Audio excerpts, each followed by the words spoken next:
The United States Senate Foreign Relations Committee will come to order.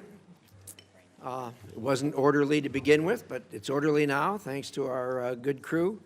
And we welcome here, as always, our Secretary of State, Marco Rubio, a distinguished alumni of this committee, and I know he's always glad to come back here and visit with us.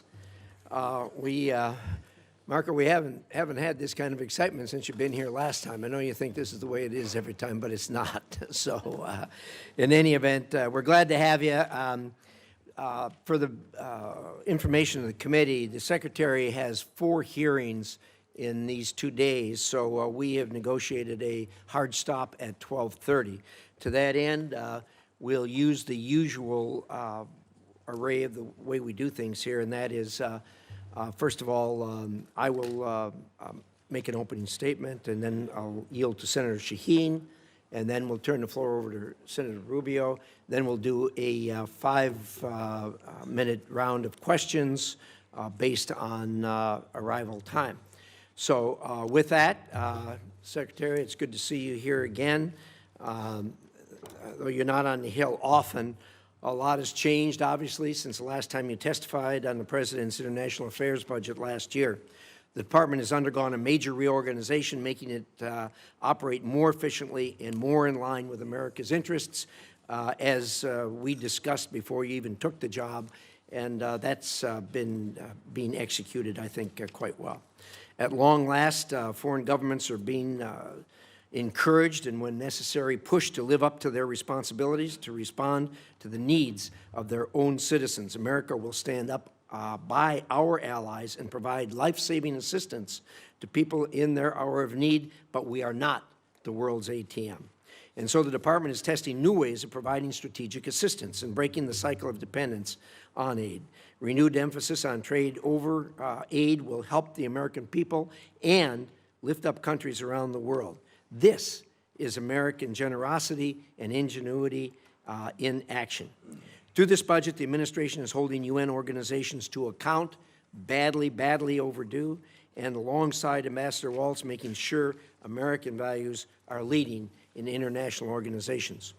You've made securing the Western Hemisphere a top policy and budget priority and have successfully reduced illegal immigration at the southern border to the lowest level in half a century. That has not gone unnoticed. You've helped curb the trafficking of illegal fentanyl into the United States, saving countless lives. The budget prioritizes countering China's unfair trade practices, expanding military and malign influence operations around the world, and which pose some of the greatest threats in modern history to the American people.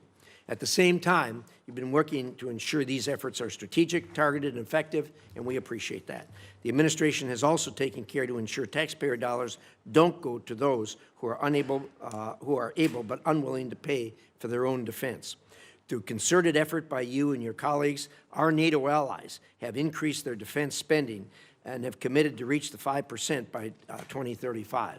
This is a major change from the way you and I used to deal with this for the decade or more before this.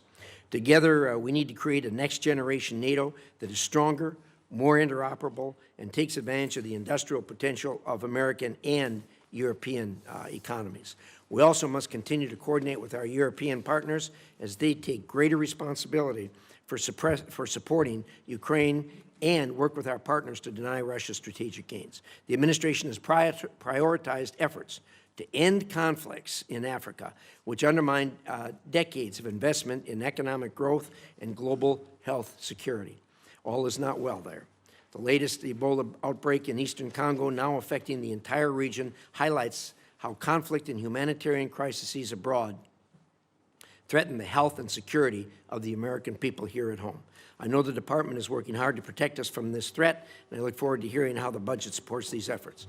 And, of course, the administration has taken decisive action to protect American citizens from the threat posed by Iranian nuclear capabilities and ambitions. On behalf of the American people, thank you for your hard work on that.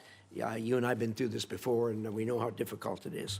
Change is hard, but it is also necessary. Your efforts to make the State Department more responsive to the needs of Americans will help us all meet the challenges of the 21st century. I look forward to discussing how the budget will further those efforts. With that, I will turn it over to the distinguished ranking member, Senator Shaheen.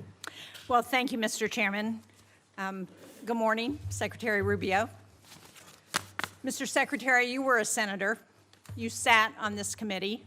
You sat on the Intelligence Committee. You know as well as anyone that effective American foreign policy requires a strong partnership with Congress. Allies need to know that our commitments can stand the test of time, and that only happens if Congress is brought into the discussion. Congress cannot be a partner if it's kept in the dark. I have a long list of unanswered requests sitting on your department's desk. And Mr. Chairman, I'd like to ask that these letters be submitted for the record. They'll be submitted. Thank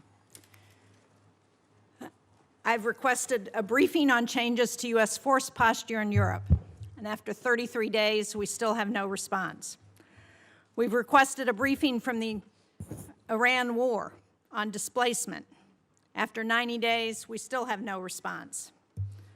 We've asked for a briefing on Ukraine on a number of issues. After 180 days, we still have no response. We've asked for a briefing on lifting Milorad Dodik's sanctions. And after 225 days, we still have no response. We've asked for a briefing for the U.S. Agency for Global Media. No response after 344 days. The Romanian visa program termination. We've followed up 5 times over 435 days, and we've still gotten no response.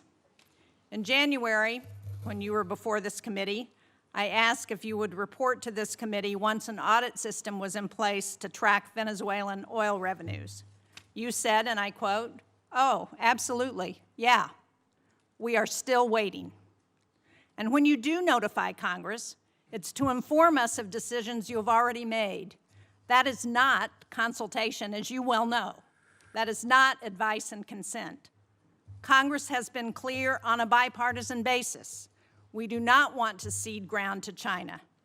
Yet this administration is closing consulates and cutting funding in the Indo-Pacific.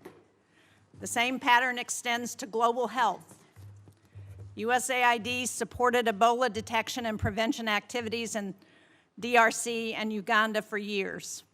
And we can see in this poster, even Elon Musk admitted that one of the things we accidentally canceled, very briefly, was Ebola prevention.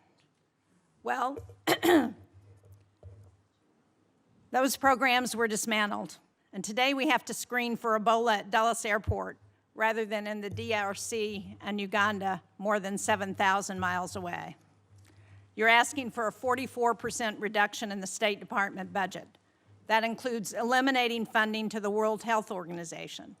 It includes eliminating all disease-specific funds in the middle of an Ebola crisis that's affecting Americans. Yet, no one from your department can explain to us why this is a good idea. You sent Congress one notification saying you needed $19 billion to close out USAID. Then you sent another saying you needed some of that money to respond to disease outbreaks. Congress has asked for an explanation, and we still have not received one. The same pattern extends to our alliances. I just returned from a bipartisan delegation to the Arctic. We are on the verge of losing the very alliances that we have built for decades because the president manufactured a crisis over Greenland. And nowhere is that clearer than with Russia. In 2017, you wrote, as a senator, that Vladimir Putin will never be a trusted ally or a reliable, constructive partner. But since taking office, you, the president, the vice president, Steve Witkoff, not one of you has been to Ukraine. And yet, your envoys talk to Putin on a regular basis. The president has invited him, given him the red carpet treatment on American soil. But yet, you won't come up here and brief Congress on any of it. And decisions Congress has made on Russia have been systematically undermined. Congress passed support for Ukraine. The administration has slow-walked it. And instead of sanctioning Russia, the administration issued oil licenses that have sent billions to Moscow. Congress has asked what this approach has produced. Russia has conducted 5 times more drone strikes on Ukraine since 2024. More U.S. businesses are being directly targeted than at any point in this conflict. And Russia is providing targeting intelligence to help Iran hit our facilities and personnel in the Middle East, while we're helping them fund this war. When I talk to my constituents, they ask for economic relief at home, not regime change in Havana or Caracas or Tehran. Instead, you sent Congress a war powers notification saying we are not in active hostilities with Iran, while the U.S. was conducting strikes against Iran and Iran was bombing U.S. embassies and bases throughout the Middle East. That was not consultation. It was an attempt to avoid answering to this committee and this Congress about this war. Congress has asked basic questions about the war. Why are roughly half of our Patriot interceptor stockpiles gone? Why does the Strait of Hormuz remain closed? Why is gas up $1.50? Why did 13 American service members lose their lives in this war? Congress deserves to know why, and Americans deserve to know why. Mr. Secretary, you would not have stood for this kind of stonewalling by the administration when you were a senator, and you certainly shouldn't stand for it as Secretary of State and National Security Advisor. Thank you, Mr. Chairman. Thank you, Senator. We'll now proceed to a round of 5-minute questions. I'm sorry. We'll try. Did you want to do, we talked about that. Do you want one? We actually talked about that, but he thought that questioning might be easier. Why don't you go ahead? I have it in writing. You want me to read it? Give us your best shot. Okay, well, thank you for having me here. There'll be a lot to talk about today, and I just want to remind everybody, you know, our foreign policy is one that's solely focused on the national interest of the United States of America, on the defense of our country, both its military defense and our security, but also our economic security and the vibrancy of our economy, our sovereignty, and our future. We believe that America should lead the world, and I believe that we are, and we'll have a very good story to tell about that. American leadership, however, should always be on behalf of the American interests. I say this because I think over a period of time in our foreign policy, we lost focus on that. The reality of it is that our foreign policy, first and foremost, must always be what is in the national interest of the United States of America. And determining the national interest oftentimes requires us to make pragmatic decisions. Sometimes in foreign policy, the choices are not between a good choice and a bad choice. It's between two less than ideal choices, and you're trying to figure out which one of these two choices is the one that is best for the United States and least harmful to our interests. And that plays out every single day. That said, we remain the world's sole global superpower, the most powerful country on earth. We have the largest economy. We have the most formidable and powerful military ever known to man, by the way. Our dollar remains the reserve currency of the world. Our language is used extensively throughout the world to transact all sorts of business and many of our engagements. But all of this means very little if that power is not used to protect the people who built it, the people who it is meant to protect. I also remind everybody the United States government is not a charity. We are not here to play social worker. We are here to win. We are here to win on behalf of the American people and on behalf of the national interest, to win for our country, to win for the people of America, to win for the things that are important for our future, and that's what we exist to do. The State Department exists to carry out the foreign policy of the United States, both in diplomacy and in aid, in a way that furthers the national interest and helps the American people. And it's guided every decision that's been made since January of 2025. I'll give you a perfect example in our own Western Hemisphere, an area that this committee and many of its members long argued, as I did, has long been neglected and not been paid attention to. We now have in this hemisphere a coalition of friendly countries, over a dozen, who have aligned to work on not just the issues of security that we all have in common, but also economic prosperity that go hand in hand. It's an amazing story that basically, other than Nicaragua, other than Cuba, obviously other than Venezuela, remains with some challenges, and of course Brazil, although they're in the midst of an election cycle, and to some extent the current government in Colombia as well, at least the president's been problematic. But generally speaking, it is now a region filled with American allies, American-friendly leaders, and an America-friendly direction. Now, obviously, we have to operationalize that into action after 20 years of neglect, in which China and other global powers have intruded in our Western Hemisphere to the detriment not just of American national interest, but to the detriment, in our view, of the people of those countries as well. So these are important achievements, and one that I'm very happy about. I'm also happy about the way we've transformed foreign aid.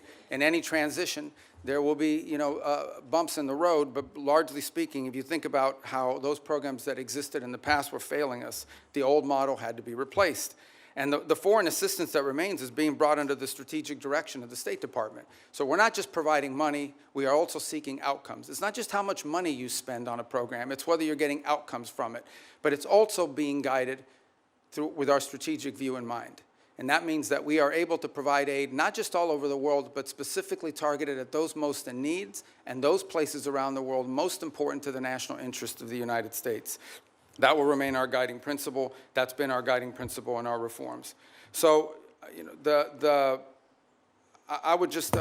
can get into a lot of these details in our questions. The bottom line is that all this and more is a reflection of this belief that I outlined at the outset, and that is that foreign policy cannot be separated from economic policy, from border policy, from energy policy, from any of these other spheres that are critical to our national interest.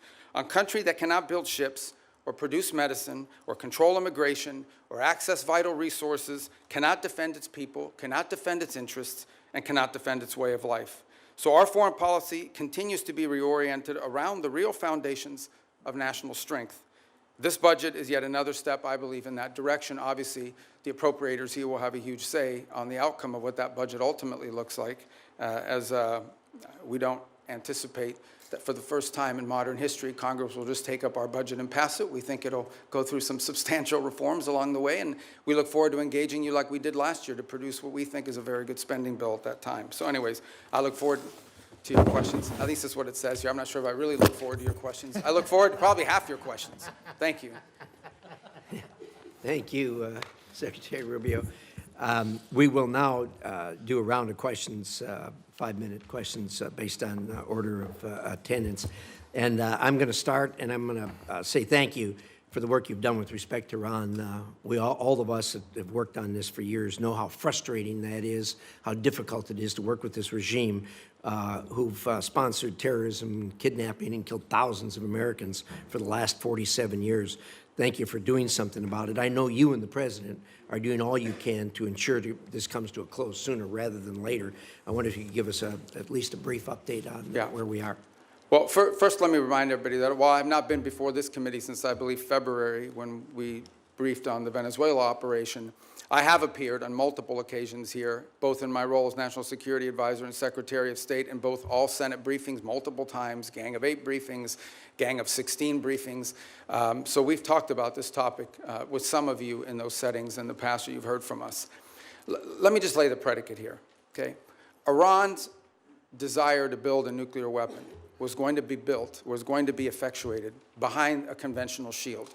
They were going to build for themselves so many missiles, so many drones, so many conventional weapons, including a Navy, that at that point, there's nothing you could do about it. What they tried to do is they were going to try to build a conventional shield and hide behind that conventional shield and basically say to the world, if you come and do anything about our nuclear program, we will overwhelm you with missiles, we will overwhelm you with drones, and we will overwhelm you with our Navy, and you will not win. You will not be able to do anything about it. They were seeking that point of immunity, which is why the President chose to act, to deny them that point of immunity. Operation Epic Fury, some of you didn't like it, some of you did, was highly successful in achieving its military objectives, which is dramatically reducing the defense industrial base of Iran, the ability to build these missiles and to build these drones, especially the missiles program, substantially degraded. A substantial percentage, and I'll leave the exact numbers to the Department of War because I'm not a general and I'm not here to speak as a military planner, but a substantial degradation in the number of launchers that they have as well. They still have a lot of drones because these are easy to make. We all know it's not an Iran challenge. This is a global challenge, and it's playing out every single day around the world. I mean, Mexican cartels are using UAVs against each other. And we should imagine at some point may even use it against our interests. So this is a pervasive problem around the world. The economics of it are something we have to solve for. But nonetheless, even their drone building capability has been eroded. Today, there is no Iranian Navy. There is no such thing. There's a bunch of Boston whalers with machine guns on them, but there is no Navy. There is no Iranian Navy. It lies at the bottom of the ocean and will soon, within a number of years, be prime fishing spots because they'll turn into reefs. So my whole point is that the Iranian conventional shield has been substantially eroded. Now, in the aftermath of that, two things have happened. The first is they entered into a ceasefire. We agreed to stop. But part of that agreement was that they would reopen the straits. They did not, at which point the president decided, and I think appropriately, we can't have a world in which only Iranian ships get through the straits. And so if they're going to shut down the straits for everybody, we're going to shut down the straits for them. And we have done that through a very effective blockade, and by the way, through the seizure of sanctioned ships in the Indo-Pacific as well. The cost to Iran every single day in lost revenue is in the hundreds of millions of dollars that they are losing in lost revenue that they're not generating as a result of that. Now, we are in talks, and I say talks because talks with Iran are not like talks with Switzerland, okay? They're very different. They require the use of intermediaries, unfortunately. But there is the prospect before us, which could happen today, it could happen tomorrow, it could happen next week, that for the first time, certainly in my memory, they have agreed to negotiate aspects of their nuclear program that just a month ago, just a year ago, they were refusing to even mention, much less enter into discussions about. That is not a guarantee that ultimately it will lead to a deal that's acceptable to the Senate or acceptable to the American people. But we'll be able to engage them in a process to truly test the proposition of how far they're willing to go.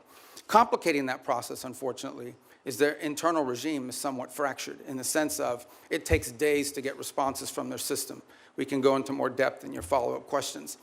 But we're hopeful that something like that could happen in which the straits would reopen, we would enter into a period of negotiations on very specific topics, delineated negotiations, in the hope of reaching an outcome that's acceptable to us and something that they would be able to do as well. If it doesn't work out, then obviously we still have a problem with respect to their nuclear ambitions. But what they won't have is the conventional shield to hide behind any longer. Thank you, Secretary. I'm going to ask one more question. Hopefully this will shorten as we go around. There'll be more questions, obviously, on that topic. But I know you just got back from China not long ago. Could you give us a quick update on the state of U.S.-China relations? Yeah, look, I mean, China and the United States are the two largest economies in the world, the two most powerful militaries in the world. The Chinese government and the U.S. government have to speak. I mean, it's not a choice here. We have to have some measure of communication, if for nothing else, in order to de-escalate potential points of conflict that could lead to something broader. There are obviously very significant irritants in our relationship with China. Some of these are long-term problems that we know we're going to have to address. And so what we're trying to do is manage a period of strategic stability while recognizing that there are areas of our relationship in which we are going to have struggles, not just for years, but perhaps for decades. We recognize this.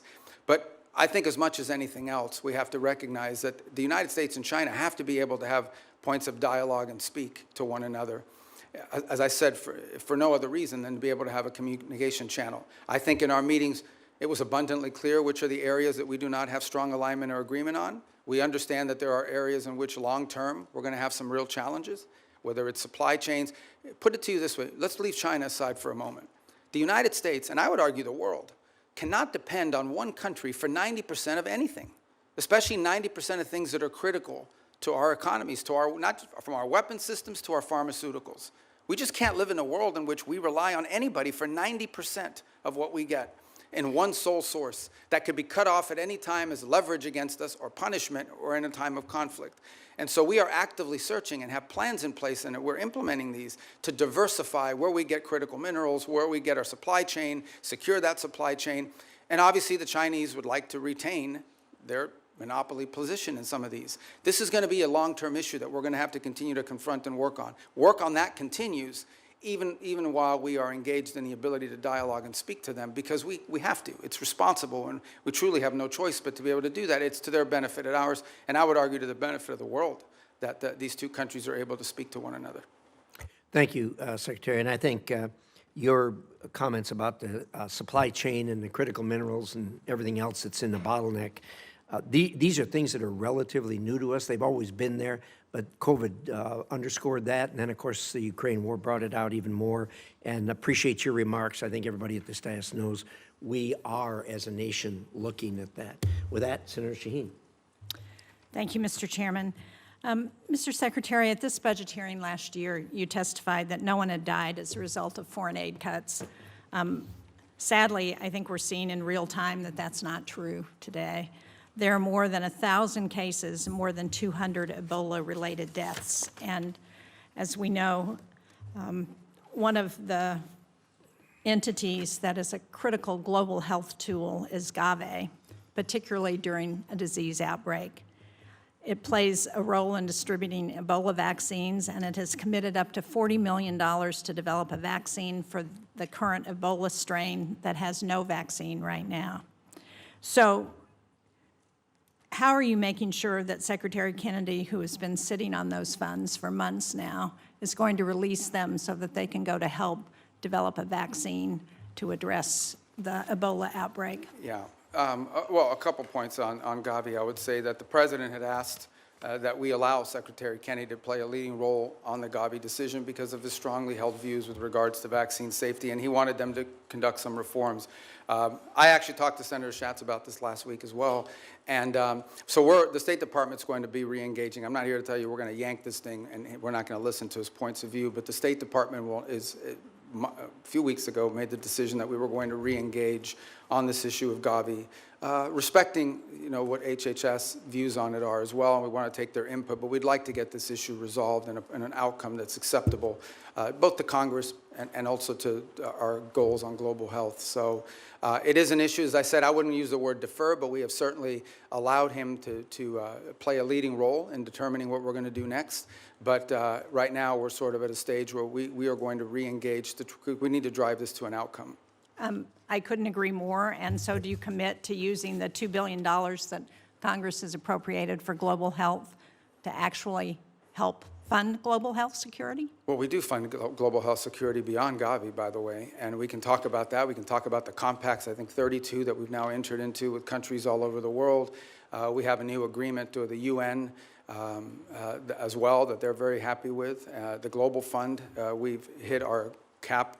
We are at our 33%, and we've actually been able to attract additional donors from around the world to contribute to it. On this specific item, I would say, we intend to get this resolved. We want to get this resolved. It's an important part of our matrix. We will follow up, and I hope you will share with this committee as soon as you get it resolved. I want to go to Russian oil sanctions and general licenses, because President Trump gave Russia a lifeline, allowing it to sell oil globally through licenses issued by the Treasury Department. While I think the administration should have known that the Iran war would make Russian oil more desirable, they decided to remove the stigma on that oil and give an extra windfall of cash to Putin. So can you let us know whether you believe or whether you will support extending those licenses, when it comes back up mid-June? Yeah, a couple points. First of all, the two things have happened. One is actually the U.S. production and U.S. playing a role in the global energy supply has increased. I think we had our largest amount of exports from the United States we've ever seen. So we've also benefited from this, and our energy dominance has really come into play. The Russian waivers were a decision. These are the policy, the underlying policy remains on the sanctions. What has changed is these time-limited extensions to sort of try to alleviate the global, the problem we're facing too is there's a contagion potential, and that is that at some point we can do strategic reserves, we can do some of the other things that we've done to sort of alleviate global supply, but at some point you have to ensure, and this is not so much for us. At the end of the day, our economy is not in need of it, but there are other economies around the world that have benefited from this. So these are time-limited extensions that ultimately at some point will expire. We've certainly benefited China and Russia's economy.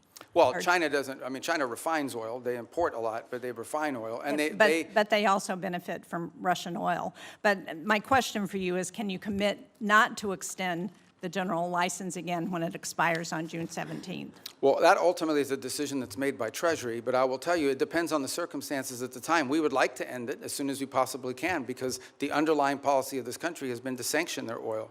These are time-limited waivers for the purpose of opening up more global supply. I understand that, but if we continue to extend them, they're not time-limited. I want to get a final question in on food for peace because, as you know, the closure of the Strait of Hormuz has deepened the humanitarian needs in food in secure countries such as Sudan, South Sudan. And yet, in your opening statement, you said that our aid targets those who are most in need. But I think it's very concerning that the country selection process for Food for Peace, which I understand is led by the Department of State, includes only 2 priority countries from World Food Program hunger hotspots. That's Haiti and the Democratic Republic of the Congo.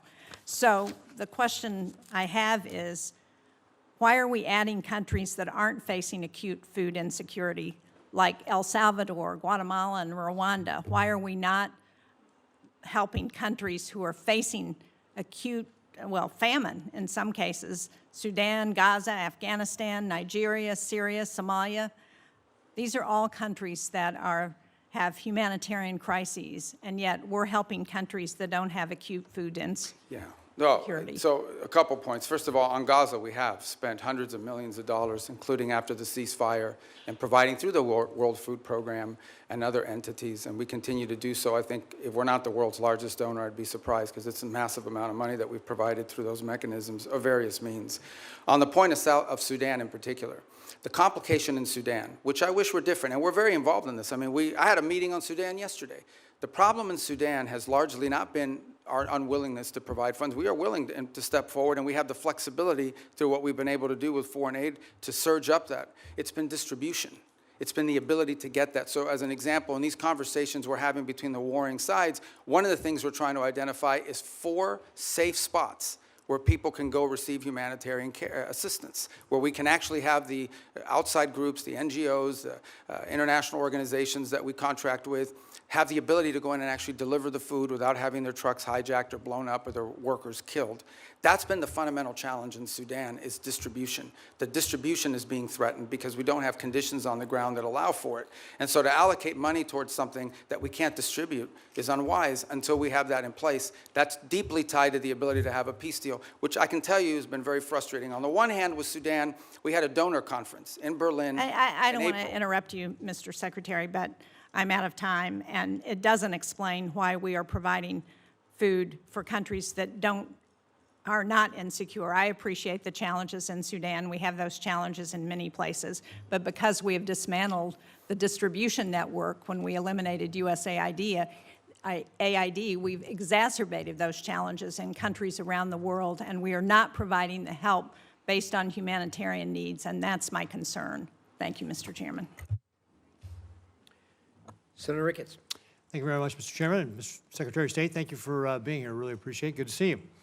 Communist China is trying to win the AI race, and they will use it, for example, to dominate our military if they're able to do that, and so many other ways. A world where Communist China is dominant in AI is very bad for the United States and for the entire world.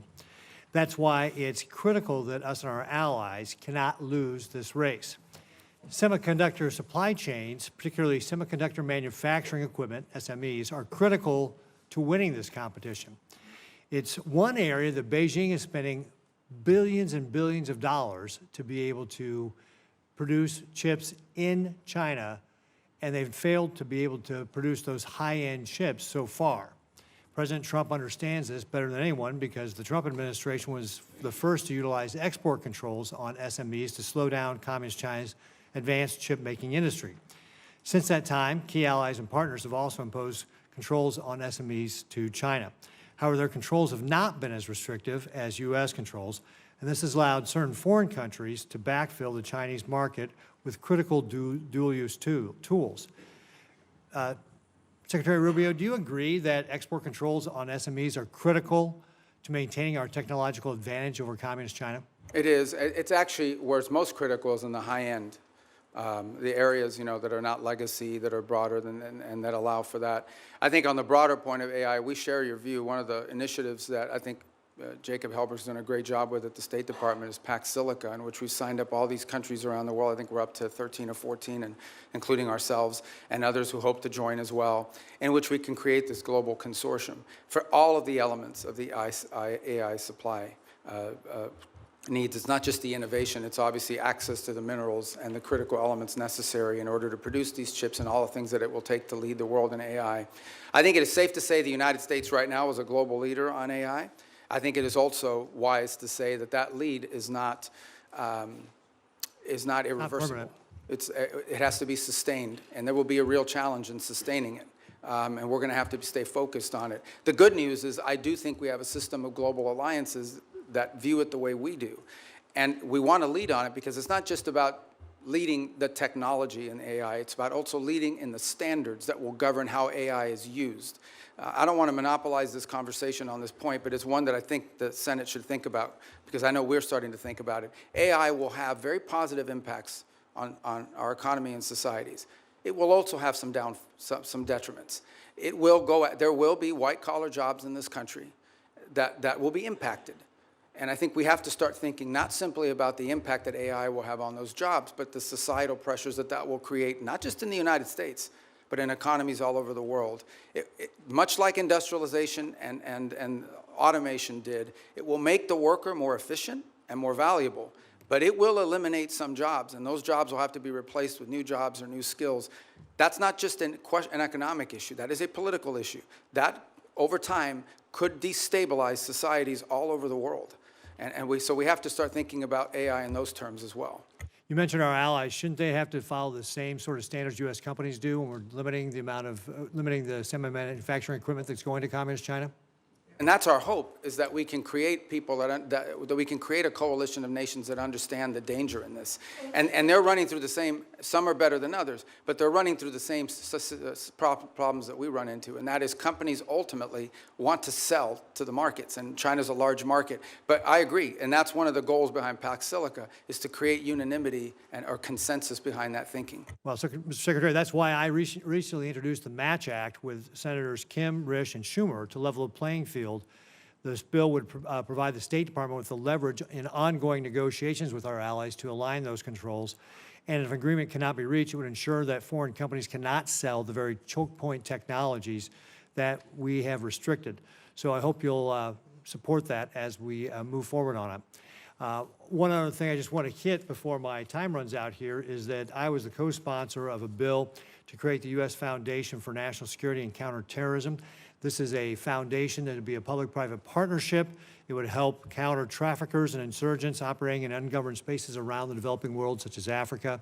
The State Department, however, has not, for over a year and a half now, launched this foundation, and I'd encourage you to work expeditiously to implement it. I think this is something that, as we're talking about, especially the continent of Africa, can be very helpful to making sure that we're not only helping conserve the environment and helping animals, it's bad for terrorists.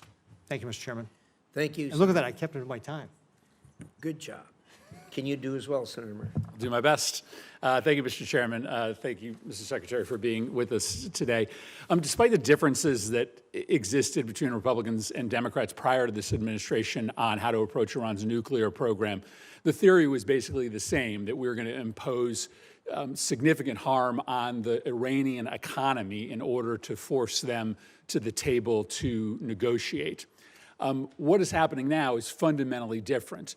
This war and the administration's decision to blockade has now held the entire world economy and the U.S. economy hostage to the ability to negotiate an agreement with Iran. This is why the entire country is seized by the question of when there will be an agreement, because apparently, until there is an agreement, the Strait of Hormuz remains closed. There is a cost to the Iranian economy, but now there is a devastating cost to the U.S. economy. It has been indecipherable, the information coming from the administration, especially in the past several weeks, as we get signals that a deal is imminent. The president said yesterday he's bored by the negotiations. He doesn't care whether we get a deal. I think it's really important for us to understand what your bottom lines are, what you're asking for in this negotiation, what commitments you need Iran to make in order for you to release the blockade, and we hope for them to release the blockade as well. So give us a little insight into what your bottom lines are, what is going to get the strait reopened, because this is kind of the only question that matters for American consumers right now. And every day we get wildly different signals from the president as to whether he even is engaged in this question as to whether the strait is going to reopen. Yeah, I think your question gets right to the heart of the matter. So I think it's a good question. Let me first bifurcate two things. The only reason there's a blockade, the only reason why there's a U.S. blockade is because Iran has closed, they're firing on commercial ships, and they've mined large segments of Hormuz, international waters. And so the blockade is only against Iranian ships. And it's very simple. The notion is, if no one's ships are going to get out, then Iran's ships aren't going to get out either. We can't live in a world in which they get to close the straits and tell everybody, pay us a toll or we'll blow you up, but their ships get to go out unfettered. So that's the reason why there's a blockade. There wouldn't have been a blockade if Iran had agreed to do what they said they would do when the ceasefire kicked in, which is they were going to open the straits. So let me just focus on the straits for a moment. Number one, what they're doing is unlawful and illegal. There isn't a country on earth, other than Iran, and maybe Oman that flirted with it, who's in favor of what Iran is doing in the straits. The Chinese are against it. The Russians are against it. Everyone is against it. The whole world is against it. So condition number one is they have to reopen the straits. And reopening the straits means the following. Ships can sail through international waters the way they can do through other choke points around the world without being fired upon, without paying a toll. That's condition number one. But the strait is closed because of our decision to invade Iran. This is a consequence of our military action. So I guess I'm not interested in litigating that question. We all know why the strait is closed, because you took military action against Iran, and we knew ahead of time that that would be their likely response. The question is, how are we going to get it reopened? Are you going to drive a bargain that is so tough and so hard that the strait remains closed? So how are we going to get it open? The first thing, that is a predicate to anything else happening. The straits have to be reopened. So the way to think about it is this. If Iran wants to be able to move its oil again through the strait, they will have to reopen the straits. If they refuse to do so, then we have other options available to us, but we would prefer to negotiate the opening of this, which Okay, means so tell us about the negotiations. What do you need from them in order to get the strait reopened? We need the strait reopened tomorrow. Well, what needs to happen is very simple. They need to announce that they will no longer fire on commercial ships that are going through or threaten to fire on ships, because in many cases, ships just won't move. They won't go, not because they got fired on, but because of the risk of being fired upon. And so they have to announce very clearly, the straits are now open, we're not charging a toll, we will help remove the mines that they put in there, and they will not fire on ships. But the president says they also need to make commitments on their nuclear program. That's what I'm asking. Oh, I see what you're saying. What commitments do they need to make in order for the strait to be reopened? Well, the second thing they have to agree to as part of this is, so in addition to the straits, that's the predicate that opens the door to phase two. Phase two is they have to commit to very specific negotiations on highly enriched, the disposition of the highly enriched uranium that still is buried deep in a mountain somewhere. They have to agree on negotiating severe and long-term limitations and or cancellation of enrichment activity in their country. In the second phase of negotiations. Well, obviously, these are highly technical matters, so I don't think you could work those out in 5 days. That would require a team of experts to meet over a 30, 60, 90-day period and work out the details. But they have to commit to their willingness to do that. For example, they have to commit to say, we will dispose of the enriched uranium, and the question now is, what are the mechanisms by which we do so? That can be negotiated. Final question. In order to get to that second phase, are you willing to release sanctions or release frozen money that the United States is withholding from Iran? Right now, everything that's been discussed with them is that any sanctions relief, now remember, sanctions come, there's international sanctions, there's congressional sanctions, there's executive sanctions, so some we can release and some we cannot. But any sanctions relief is condition-based, which means it has to be in return for the reason why those sanctions were put in place in the first place, which is their nuclear program. So yeah, look, Iran is being sanctioned because they enrich uranium. Iran is being sanctioned because they've highly enriched uranium. Iran is being sanctioned because of their nuclear activities. If they agree to give up those things, there will be sanctions relief associated with their commitment and compliance with those agreements. You will not give sanctions relief just in exchange for reopening the strait? No, that's not been discussed. That's not been offered. Senator Hagerty. Thank you, Mr. Chairman. And Secretary Rubio, it's good to see you here. I want to commend you and the administration for actually implementing a foreign policy that advances America's interests. Thank you. If we could, I'd like to start with the Philippines, an area that we know very well. It's a geographic center of the Indo-Pacific region. It's an area that is along critical sea lanes where a tremendous amount of world trade and energy commerce actually move. A strong alliance with the Philippines clearly is in U.S. national security interest. It leads and supports our freedom of navigation. It also helps us deliver regional stability along the South China Sea, a very critical area, particularly in the face of a very aggressive posture that the Chinese have adopted. I want to recognize my colleague, Senator Kaine, who's worked with me to put in place the Philippines Enhanced Resilience Act. That's $500 million of FMF grants. It's $1 billion of loan and loan guarantees per year to strengthen the Philippines and the United States alliance to make us more interoperable and more capable. Mr. Secretary, I'd just like to get your comments, your vision on the role of the Philippines in the United States alliance. It's actually, I spoke to President Marcos on Sunday, and have had multiple engagements with them at a personal level. We've had visits. A couple good points here. The first is we've actually entered into agreement with them in which I believe it's an old U.S. military facility inside the Philippines that will now serve as sort of I think it's a 4,000 acre. I'm very familiar with the area. Yeah, you know it. And that we'll be able to do a lot of our activities together with regards to our joint interests in developing on AI and high tech and diversifying and helping diversify their economy. The second is to continue with our defense commitments that we've made to them and the ability to interoperate joint exercises, which we've done now multiple times over the last year. Obviously, we're very concerned with Scarborough. We've seen in recent days, and we've demarched and made a very clear note. This issue came up during the first meeting with the Chinese. It's come up in every engagement I've had with the Chinese, and it's come up again now very recently through diplomatic channels, and that is we're very concerned about recent activity once again near Scarborough and the buildup of infrastructure that appears to be exerting, territorial claims that we have long argued are not valid. This is one of those irritants in the long term that I think we'll continue to have to manage. But I view the Philippines as a critical partner, and I think over the last, I would say, couple of years, our relationship with them, particularly under their new administration, has dramatically improved our ability to work with the Philippines jointly on a number of topics of interest. Well, I want to commend you. The 4,000-acre Luzon corridor is anchored by the Subic Bay project, which when I was ambassador to Japan, worked very hard to get that back for America. And I see that as a tremendous opportunity for us to deepen our economic ties. And of course, that has, as you mentioned earlier, tremendous national security. Yeah, can I just add one point? There is, some desire during their chairmanship this year of ASEAN that to reach a sort of code of conduct understanding in the Indo-Pacific. And while I understand that desire, I just want you to know, and perhaps many of you can help us in making this point, a bad code of conduct agreement is worse than no code of conduct agreement at all. And I think that's very important because they are under withering constant pressure in the region to agree to a code of conduct in the region that I think would be detrimental, would set a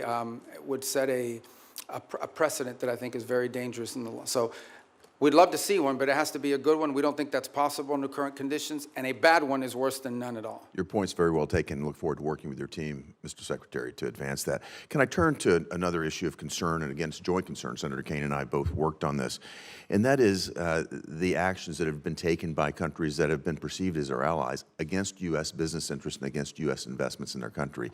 Particularly, I'd like to point to the example of Vulcan Materials. That's a situation where a U.S. company put billions of dollars of investment into the Yucatan Peninsula, both in port facilities and in quarrying operations, only to be confiscated by the Mexican government. Then the Mexican government came back in arrears, by the way, retroactively tried to justify this taking as some sort of environmental move. Sadly, we had to fight pretty hard, the previous administration, to not allow this to happen. And I think it's going to take more bipartisan effort, certainly you'll have it from here in Congress, to push back on any government's effort to try to confiscate American corporate property. What that will do is have the effect of minimizing or basically reducing the incentive or de-incentivizing our foreign investment in other countries, which again I think hurts the mission that you're on. I'd love to get your perspective on how the State Department will stand up for American investments overseas. We do every day, and in fact, one of the great benefits of our reorganization is that it has empowered the regional bureaus. You used to have a set-aside economic bureaus that would do these things separately from the missions in the field, and having been a former ambassador, perhaps you experienced that. We've now empowered the regional bureaus, and through it, by extension, the embassies, to play a leading role in economic diplomacy. And so I would argue that virtually every engagement I have with a foreign leader involves some economic component to it. Right. And I would say if you talk to our chargés and our ambassadors around the world, I would say more than 50% of their engagements now have to do with economic matters, and they involve one of two things. Either A, finding creative opportunities. In essence, the host country will say to them, we have these areas, these industries of investment, and the embassies will take an active role working with the Bureau to identify American companies who could potentially go down there and see if there's an opportunity. opportunity for them. And the second is what you just pointed to, and that is protecting existing American investments. Because the point we make with everyone we interact with is you can't ask for American investment into your countries when you have a history of expropriating, of takings, and in some cases, it's a local official that's trying to extort an American business and say, hey, I'm the sheriff or I'm the local police officer. If you don't pay us, your workers won't show up to work tomorrow. We have problems like that as well around the world that involve the local level. And it's become a leading part of our diplomacy. And it's happening at the embassy level, which is where I think it really needs to be led. That's where your field generals are, and I applaud the sea change, and you know you've got support on a bipartisan basis here in the Congress to move this forward. Thank you, Mr. Secretary. Thank you, Senator Haggerty. Senator Kane. Thank you, Mr. Chair, and thanks to Senator Haggerty for mentioning our work together in Philippines and Mexico. Mr. Secretary, you won't be surprised that I'm going to ask you about the Western Hemisphere. You and I traded the gavel and the ranking on the Western Hemisphere Subcommittee when you were on this committee, and that was good, productive work. I want to ask you about Operation Southern Spear, the operation to strike boats in the Pacific and the Caribbean that dozens of operations have now killed more than 200 people. Have you been involved as Secretary of State or National Security Advisor in discussion about the targeting criteria that are used to decide which boats we should strike? No, but not because I've avoided it, but because those are largely legal decisions, right? So you have, But if you haven't been involved in discussion, as the National Security Advisor, are you aware of what the targeting criteria are? yeah, I mean, they go through, so every strike has a legal officer on the deck that has to make a determination about whether the call is legal or not. And this is done by the Department of War, the way it's been done in other theaters around the world. Here's what I want to ask you about. So you're generally aware of the targeting criteria. I am not allowed. I know what the targeting criteria are because of briefings I've had in this committee and the Armed Services Committee. It's all been in classified. And I'm not allowed to discuss the targeting criteria because they've only been shared and classified. But I don't think I'm prohibited from describing things that aren't targeting criteria. So I'll give you an obvious example. Everyone on the boat is right-handed. That's not a targeting criteria. That would be ridiculous. Everyone on the boat is what? I didn't. Everybody on the boat is right-handed. That's not a targeting criteria. It's obviously not a targeting criteria. It would be improper for it to be a targeting criteria. Here's one that's not so obvious and that surprised me. There's evidence of narcotics on the boat. That is not a targeting criteria. I have been briefed on Southern Spear since the first operation on September 2 and most recently within the last couple of weeks, and I've asked again and again, have the targeting criteria changed? No, they have not. What are the criteria? Here's what they are. I can't describe it here. But the presence of narcotics on the boat has never been a targeting criteria.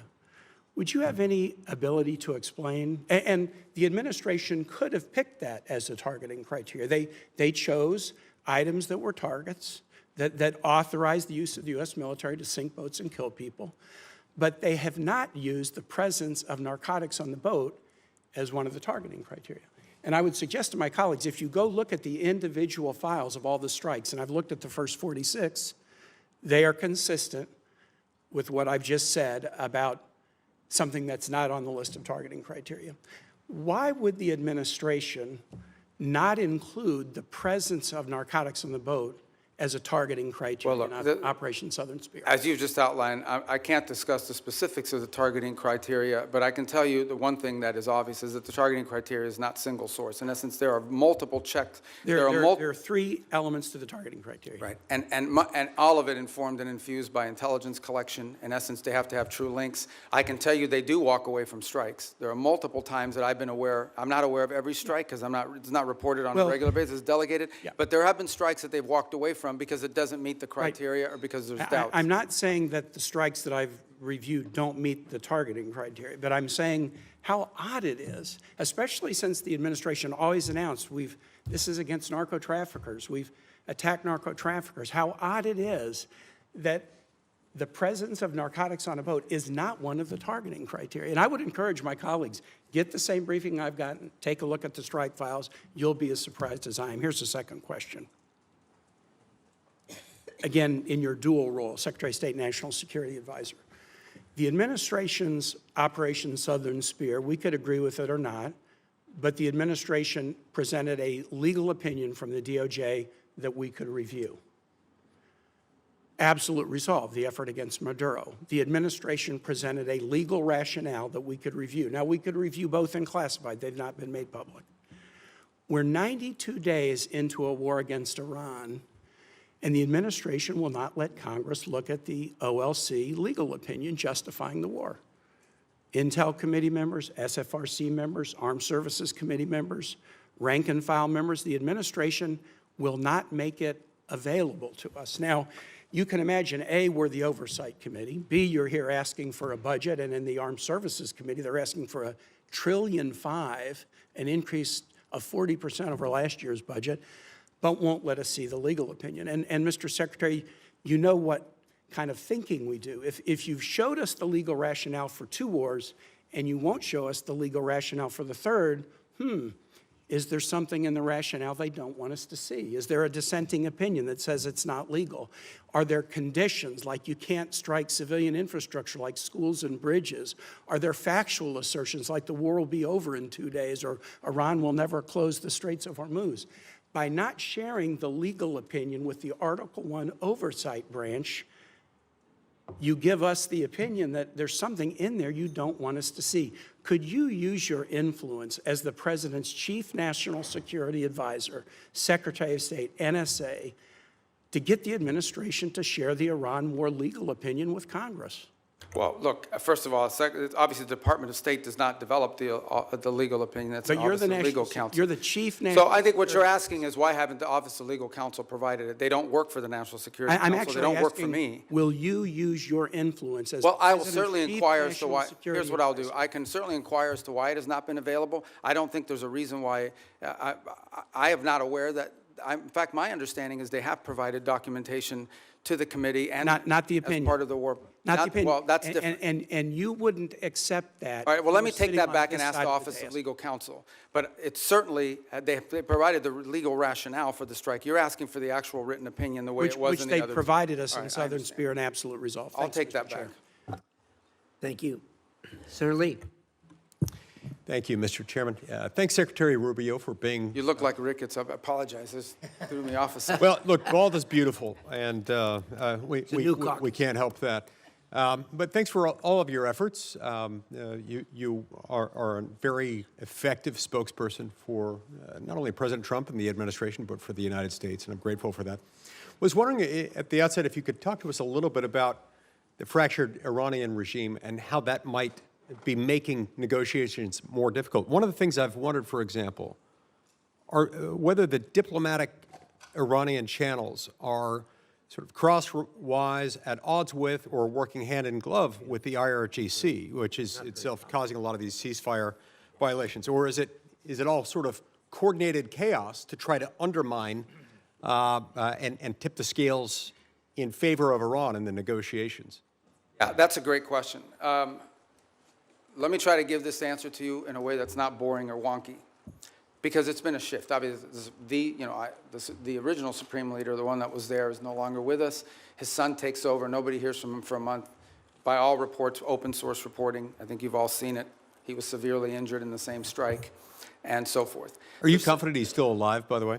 Yeah, I think there's indications that, in fact, we've not heard from him publicly. We haven't seen him publicly, and I would imagine, given what's happened to multiple leaders in that system, being very public is probably not something that's recommended for them internally. But that said, I think there are indications out there that he is increasingly engaging at some level, although all of his communications have been in writing and through intermediaries. So the way to think about it is the following. You have the Supreme Leader, and understand that at the end of the day, the Supreme Leader in their system there really is no analogy to it in our system or anybody else's system. It is a theological office. It was the head of the Islamic republic in the sense of the ultimate decision maker, and every major decision has to be run by them. They are advised by a council. It's not clear if it's 6 people or 8 people, but there is a council made up of both IRGC and other elements of the regime that surround that Supreme Leader. And ultimately, that council has to sign off on anything. And then there are the people you see on TV, like Arachi, who's out there every single day, and Gallup, who's the Speaker of the Majils, who's been playing a pretty prominent role. And they are the ones that they have sent to negotiations and so forth. It is our view of the system, as we understand it, and as it's been expressed to us both by the intermediaries and by Iran directly, that what Arachi and Gallup bring or take from us, they then have to run back to this council and ultimately get guidance from them. And that process oftentimes takes 3 to 5 days to get a response. Now, some of it is logistical. They're operating probably using couriers and things of this nature. Part of it is internal fissures on exactly what they should agree to or not agree to. I think the second point that needs to be driven in this regard is that there is evidence that there are communications issues within the regime as well. So, for example, it's pretty clear that at the outset of hostilities and the conflict, they had delegated decision-making to field commanders.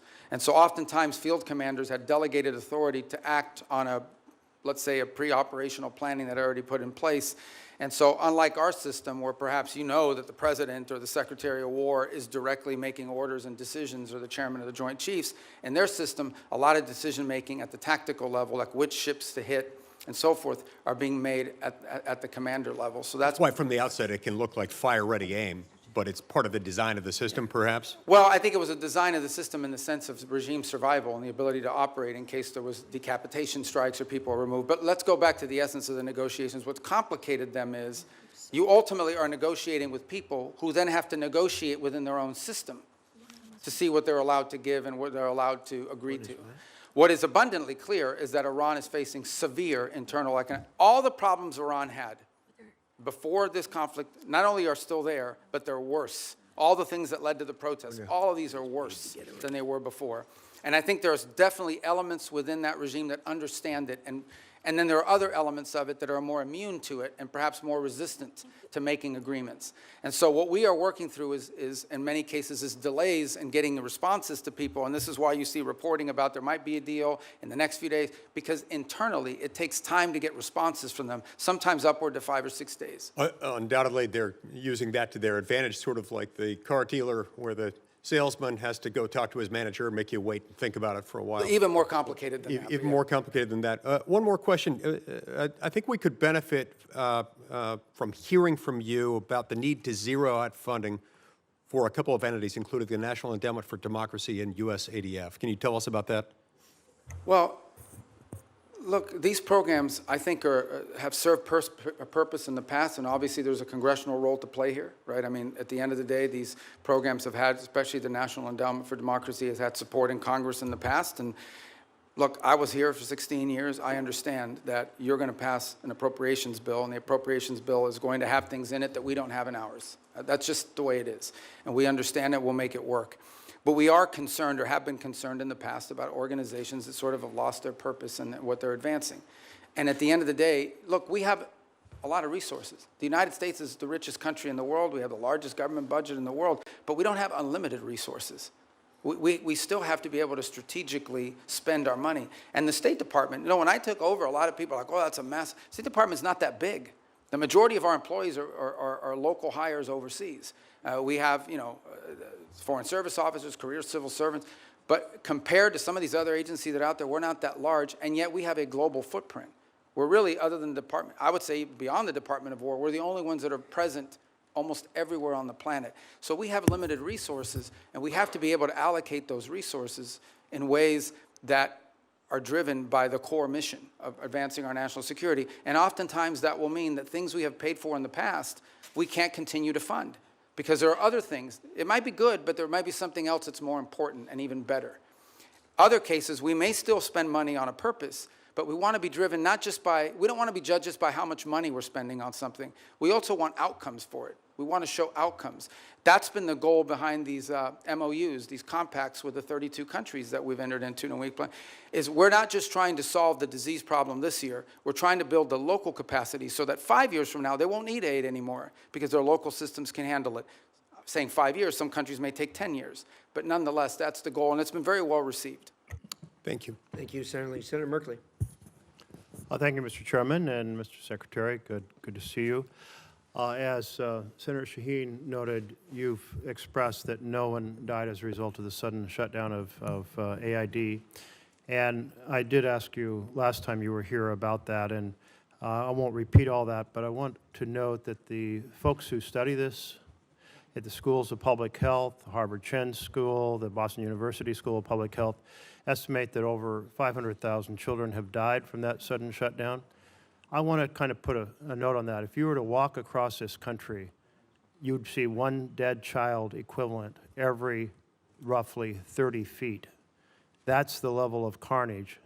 I know you disagree with that, but many experts who are in this field, that is their estimate. And I hope you'll ponder that as we strive to rebuild our programs related to malaria, tuberculosis, AIDS, HIV, nutrition, and certainly infectious diseases like Ebola.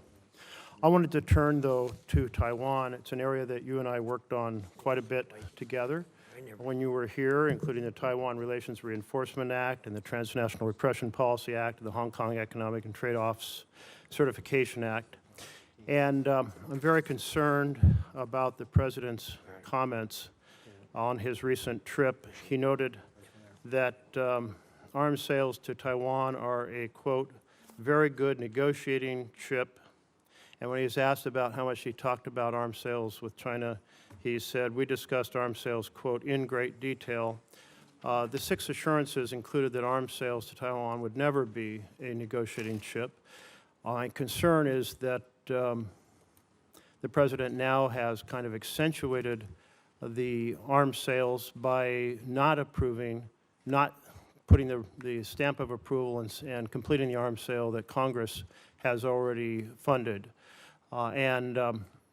That this sets a stage for China to very much proceed to pursue more aggressively their effort to incorporate Taiwan into the broader framework of China, including extinguishing Taiwan's democracy. So I'd just like to hear your thoughts. Hopefully there's a path here that will re-accentuate our support for Taiwan's democracy. Thank you. That's an important question. So let me first say on Taiwan, and I think I made this point myself, either on the trip in China or thereafter when we returned. There's been no change to U.S. policy towards Taiwan. I think there's, obviously the Chinese side would like to see a change in the verbiage, but no change has been made in that regard. The second point I would make is, I believe in December, I know in December of this year, we did approve an arms sales, I think $11 billion. I think it's the single largest arms sale ever. It was a huge sale to Taiwan. This was just last December. I think it's more than the totality of the 4 years under the Biden administration. And I would recall that there were a 6-year period of time under the Obama administration where there were no sales to Taiwan. There is a second pending sale, which I think is the one you're referring to. It's the $14 billion one, and that remains under review. But we just did one in December. So I don't think it's, and I'm not saying you're saying this, but I don't think it's fair to say that the U.S. is not providing it. We just had a massive arms sales, and it was so big and so noticeable that the Chinese became very aggressive about it in some of the incursions they undertook as a result of it. And as I said, it was more in one sale than we did in the entirety of the Biden administration, if I'm correct, and I think I am on that point. So, but the most important thing to understand is we want to see the status quo preserved, as is at this moment. That's our policy. That's what we've said. That's what we continue to say. It's a very, as you know, a very delicate relationship to balance. But our policy on Taiwan is not changing, and it did not change on this trip. Another issue that you and I worked on was the Uyghur Forced Labor Prevention Act. And it's really been the most effective strategy for saying that products produced by slave labor will not be admitted into the United States. And we've turned down a lot of products from China, but then they're transshipped, often just into Canada. It would be a far more effective policy if Mexico, Canada, and Europe were to join us. Is that an objective you can pursue in your role? It is, and as you said, it's an enforcement challenge. I think the initial enforcement was easier because it was more straightforward. I think the transshipment issue makes it harder because it requires more paperwork, more due diligence, and frankly, in many cases, some of it is obscured. But I want to make this point. There's clearly a humanitarian aspect to it. There's clearly a humane aspect to forced labor, which is horrifying. Separate but related, there's an economic aspect to it. It is also, unfair competition for our companies to have to compete against someone who has free labor, basically compelled and forced labor. So we've made the argument on two fronts. Not just is this immoral, but it is and horrific, but it's also an enormous economic disadvantage, not just for us, but for companies all over the world. As you can imagine, depending on the country, some are more willing to lean in on these issues than others. I think just yesterday, last week, the foreign minister of China was visiting Canada, and where they sort of announced, or at least put out the prospect of how Canada can export more to China next year. That was the carrot. What we don't know in those, and I'm not blaming Canada, I'm just saying in general, they do this all over the world. There's a stick associated with it. And I would imagine that China's putting, I know that they put tremendous amount of pressures on countries around the world not to comply with restrictions like the ones we put. I agree. If we got Canada and Mexico to agree, given our current trade arrangements, it would make it far more effective. To date, we have not been successful at convincing them that they should do that because, among other things, I think they fear retribution. But we certainly will continue to raise it because we think it harms them. Senator Barrasso. Thanks, Mr. Chairman. Mr. Secretary, great to see you again. You opened by talking about American leadership and American interests. And later this month, the G7 is going to be meeting in France, and then next month, NATO meeting in Turkey. Just overview, what are the priorities you're going to go into those meetings with? G7? G7 and NATO, coming up next month in this.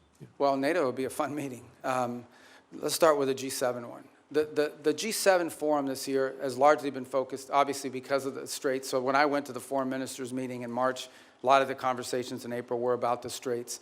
And the one point we've made is, and what's interesting is a lot of the countries involved there, even though it's not a military forum per se, the UK and France are members of it, they've put together this initiative, which they say they will send minesweepers and escort ships, but they will do so once hostilities is ended. It's kind of a catch-22. On the one hand, I mean, why do you need naval escorts if no one's shooting at the ships? That said, I don't diminish the utility of it because I would imagine the first few ships to go through are going to like to be escorted. So I think that's going to be a key feature of that conversation. I think there's a shared interest in all these countries on rare earth minerals and supply chains generally. I think there is a growing global consensus, and we had a great, maybe a few of you had attended part of it, we had a great ministerial here earlier this year on rare earths and supply chains that brought in dozens of countries, and all the G7 countries were represented at it. And so I think that's going to be a feature here is how do we diversify the global supply chain on anything from rare earths to pharmaceuticals? There's growing consensus, so I think that point will be quite dominant. And then given the makeup of who's in the G7, the Russia-Ukraine conflict will always come up because obviously it directly impacts at least 3 or 4 of those members who are on the continent. So we will also, and I don't recall exactly who the French have invited, but in addition to the G7, they'll always invite 2 or 3 other countries to attend. I believe Ukraine has been invited, if I'm not mistaken. There's usually a couple other countries that they'll invite that are not members of G7. But I think those issues will dominate depending on where we are with the Straits, and then clearly the critical minerals and supply chains has been a key focus of G7 actions. The last point is, I think there's been an interest and I think Canada deserves credit for this. The Canadians have really taken a lead, and we've been very supportive of this, in highlighting places like Haiti. And as a result of these G7 meetings, we've actually had a number of countries in the G7, including Japan, step up and contribute to the effort there. And the reason I mentioned NATO, there's an article in The Hill, and Mr. Chairman, I ask unanimous consent that we put this in the record. It says Sweden is now America's most valuable tech ally. You're talking about working together with other countries. It goes on to say, this was just last week, Sweden joined NATO. They've now signed the bilateral defense cooperation agreement. They said in March, Sweden became the first European Union member state to sign the Pax Silica Declaration, Washington's flagship initiative to secure global AI and semiconductor supply chains, and now the technology prosperity deal. I want to know how you've accomplished so much, and is this a model for U.S. relationships going forward with NATO? Yeah, the interesting thing about Sweden is because they, and Finland to the equal extent, is because they were not members of NATO for many, many years, they had a self-sufficiency in their defenses. And so now that they've joined, they've actually added to the equation. I'm not here to beat up on any specific country, but generally speaking, the countries you added to NATO were countries that needed from NATO. Sweden and Finland have actually contributed because they brought their own defense industry, their own advanced technologies. So they've been a great partner. They've been an extraordinary partner. We were just there because we had the NATO foreign ministers meeting in Sweden, and it was phenomenal. And I think that Sweden is a great ally and a country that we're continuing to find a lot of synergy and cooperation with especially on the field of technology, but also on defense. I mean, they have their own defense industrial base, which is an impressive defense industrial base. I wish every country in NATO had what they have, but I understand why Sweden has it. In a number of travels that a number of members have done in bipartisan ways, we found out as we go around Europe that most countries will say they've been too dependent on the United States for military, too dependent on Russia for energy, and too dependent on China for materials.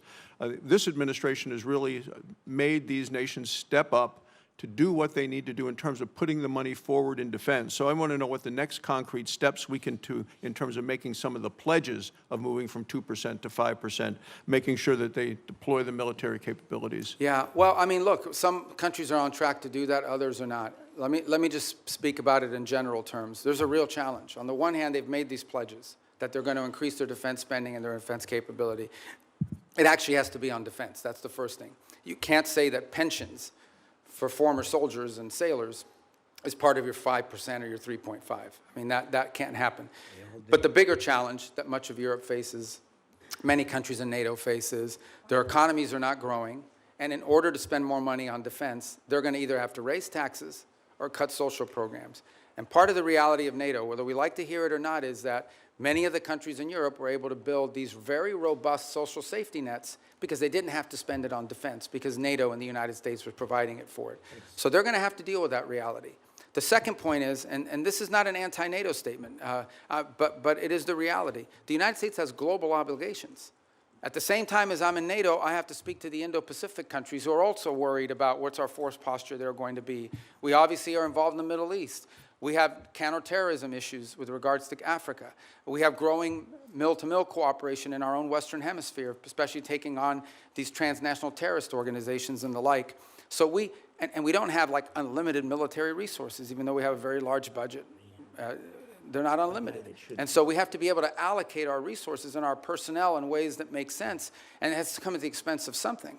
And so I think that's the reality that we have shared with our NATO partners from the very beginning of this administration and have been consulting every step along the way. But these countries will have to step up. They, at a minimum, have to be able to conventionally defend their own sovereign national territory for the most part. Thank you, Mr. Chairman. Senator Van Hollen, you're next. Chairman, and welcome, Mr. Secretary. This is your first public hearing since President Trump and Israeli Prime Minister Netanyahu launched an illegal war against Iran. Netanyahu said he's been waiting 40 years to do this. Turns out he finally found a president who was both stupid and reckless enough to join him. The war has killed 14 American service members, wounded hundreds more, and killed thousands of civilians. It's driving up the price of gas, food, and much more. Trump obviously doesn't care. He called high gas prices peanuts and said, "I don't think about Americans' financial situation." That's from the President of the United States. And all for what? The President told us 91 days ago that we had, quote, won the war in Iran. Last year, he told the country, Iran's key enrichment facilities have been completely and totally obliterated. Was that false? Let's face it, Mr. Secretary, the Trump foreign policy has become a dumpster fire. This is the same president who's more interested in flattering Vladimir Putin than in protecting Ukrainian sovereignty. The president who lifted restrictions on the transfer of sophisticated U.S. chips to China, but came back from his trip there with nothing but ballroom envy. He tweeted about that the other day. This is the president who brought on Elon Musk to take a chainsaw to AID, which has enabled the current Ebola outbreak in the DRC. We've also witnessed corrupt crypto deals with the UAE royal family that have enriched the Trump family at the expense of our national security. We've seen an administration engage in extrajudicial killings in the Caribbean, hijack Venezuelan oil, threaten to invade Greenland, and weaken the NATO alliance. Here at home, a Reagan-appointed judge said that you and former Secretary Noem abused your powers when you locked up and still seek to deport students for protesting the destruction of Gaza. The Reagan-appointed judge said you did that, quote, primarily on account of their First Amendment-protected political speech. Speaking of Gaza, the so-called Board of Peace seems to have run aground. Meanwhile, while Senator Rubio once proclaimed that the U.S. must, quote, work to ensure that refugees who flee war, torture, and persecution are provided safe environments to live and thrive in. Now, as Secretary of State in this administration, you have capped refugees at a record low of 17,500, and white South Africans, Afrikaners, have comprised roughly 99% of those slots, Mr. Secretary, a race-based refugee system. At the same time, the President's preventing Cuban political refugees from entering the United States, even as you've imposed a near oil blockade on that repressive regime. The stated goal is to change the government there, but the only real change is humanitarian crisis inflicted on millions of people, not members of the regime. And in that regard, Mr. Secretary, I have a question for you regarding the designation of Cuba as a state sponsor of terrorism. On the very first week, at least, of this administration, the administration reinstated that. And in a recent January 26 EO, you made statements suggesting connections to Hezbollah and Hamas. The previous administration did a thorough review with the intelligence community and concluded that there was no evidence that Cuba was engaged in ongoing state sponsor of terrorism. Did you find new evidence to support that conclusion? Well, first of all, let me just say that's your question, but you made this long statement of which I disagree with most of it. We won't have time to address every point that you made. So let's stick to Cuba specific, because that's the question that you asked. Cuba has sponsored terrorism, and it's been supported groups. For example, virtually every left-wing, radical, violent terrorist group in the Western Hemisphere has at some point relied on support from Cuba. The ELN, the FARC dissidents, including them, have been involved there. We also know, for example, that Cuba continues to host a pretty substantial collection intelligence sites on behalf of the Chinese and the Russians. But you look at the region and you look at all of these leftist Marxist terrorist organizations, all of them, in many cases, Mr. got Secretary, their seed money if I from the can move on. Cubans. I noticed you did not answer my question, because my question specifically related to whether there was new evidence to support that conclusion. I can just tell you— Why would I need new evidence? Because you're claiming that they're a state sponsor of terrorism, suggesting they're ongoingly involved in that. My final question to you, Mr. Secretary, relates to the Al-Aqsa Mosque complex. There have been reports that the United States is working with Israel to take away the Kingdom of Jordan's custodianship over the Al-Aqsa Mosque complex in East Jerusalem.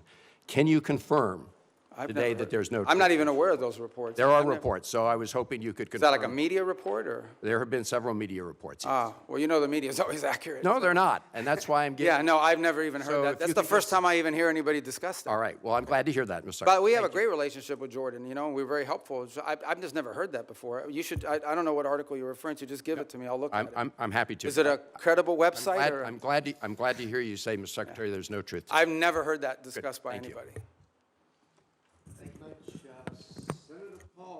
You're up next. Oops, I'm sorry. Senator Daines was here earlier. I apologize, Senator. Senator Daines. Chairman, thank you. Ranking Member Shaheen, good to see you as well. One of the underreported successes for your diplomacy and this administration is what's happened to the peace agreement, a landmark agreement between Armenia and Azerbaijan. I know, Mr. Secretary, you just were in the region most recently. A major step forward for a region long beset by conflict, nearly 40 years of a hot war. And through your leadership and President Trump's leadership, you've brought true peace to an area of the world sandwiched in between Russia and Iran. It was creative thinking that led to the establishment of the Trump Route for International Peace and Prosperity as a solution to some of the stickier issues in that negotiation. The program promises to be a boon, not only for Armenia and Azerbaijan, but also many neighboring countries. As Brzezinski once said, talking on the global chessboard, his book, that Central Asia is the wine bottle and Azerbaijan's the cork. You uncork the wine bottle, suddenly you've got oil and gas and critical minerals flowing back towards the West instead of to Russia, to China, and to Iran. Mr. Secretary, can you tell us a little bit about how you plan to implement the TRIP framework agreements and deliver major economic benefit to both the United States in a very historically troubled region? Thanks. Actually, as you said, I was there last week. What was it, Tuesday maybe? We signed the trip agreement between the U.S. and Armenia, and this is, you described it as a corridor, which I know it's the anchor of a peace agreement with Armenia and Azerbaijan, and that's critical, but it's much more than just the anchor of a peace agreement. It really has the opportunity to revolutionize Armenia's strategic location and become a central hub for trade in the region.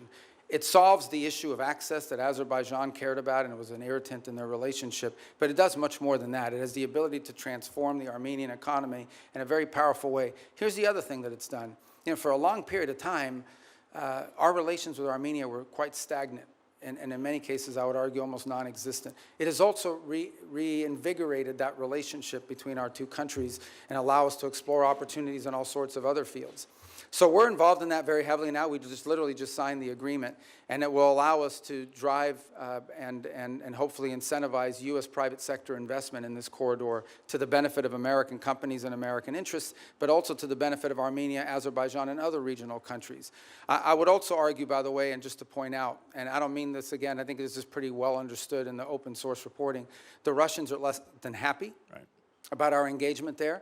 I think there's evidence that they would like the current president to lose his election as a result of this growing relationship with the United States. To be clear, we're not there to infringe on Armenian sovereignty. We're not asking them not to be friends with other countries. We just want to be able to have a relationship with them that's built not just on peace. Peace is important, but that's just the beginning. It's the economic opportunities that it provides.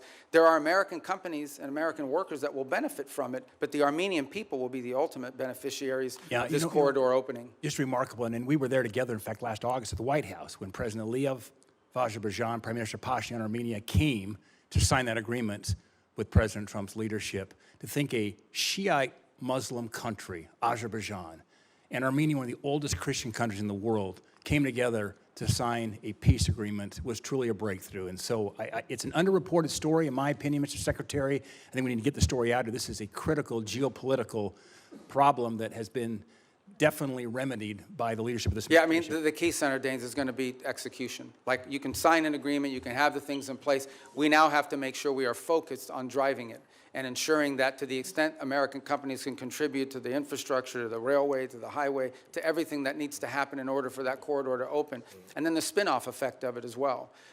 We don't need to dominate it. We're not asking for an American monopoly economic, but we do want our companies to get a fair shake in there. And by the way, partnering with Armenian companies in many cases, so it becomes mutually beneficial. Secretary, before my time runs out, I want to bring up one very important final point. As you well know, I've been spending a lot of time over the past few years working with our friends in Central Asia, across the Caspian there, with the 5 Central Asian countries. Things are progressing well thanks to your engagement and encouragement and President Trump's. And we're seeing a lot of fruit from last year's C5+1 summit that was right here in Washington. That being said, there is still a major hurdle to strengthen our ties. One of the key irritants to our friends in Azerbaijan and in Central Asia is the infamous Jackson-Vanik trade restrictions. These are Soviet-era relic restrictions. In fact, Senator Murphy and I are the co-leads on the repeal.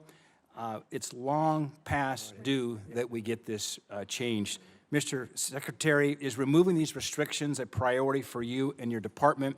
And removing them have a significant impact on our relations with Central Asia? Yeah, it's a detriment. We'd like to see it removed, and I think you should talk to the chairman and the ranking member about putting it on the agenda with you guys. They're right there. You can tell them. But It's finance. oh, it's finance. You don't have Finance jurisdiction over that? It is. That's my job. And Mr. Secretary, There- Finance. Well, that's good. That's what I do too. It's not my job. It's and our encouragement from our friends over in the House will be helpful. We'll work with you on that, Mr. Secretary. you should get it Thank you. passed. I mean, Thank you. look, We it need would to be get done. very helpful. Yeah, it would be. Thank you. Absolutely.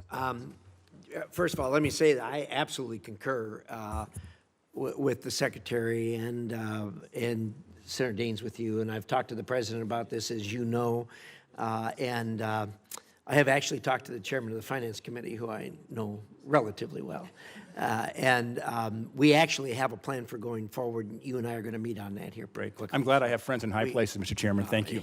But no, you're absolutely right on that, and it's just in the queue. So with that, let us go to Senator Coons. Thank you, Mr. Chairman, Ranking Member, Mr. Secretary, National Security Advisor, good to see you again. I know from our service here together that you agree that China is the greatest national security threat that we face.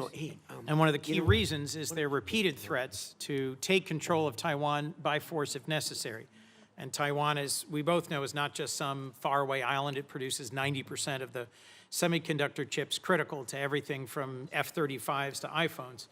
And its geography makes it indispensable, both to global commerce and military power. Do you agree with that?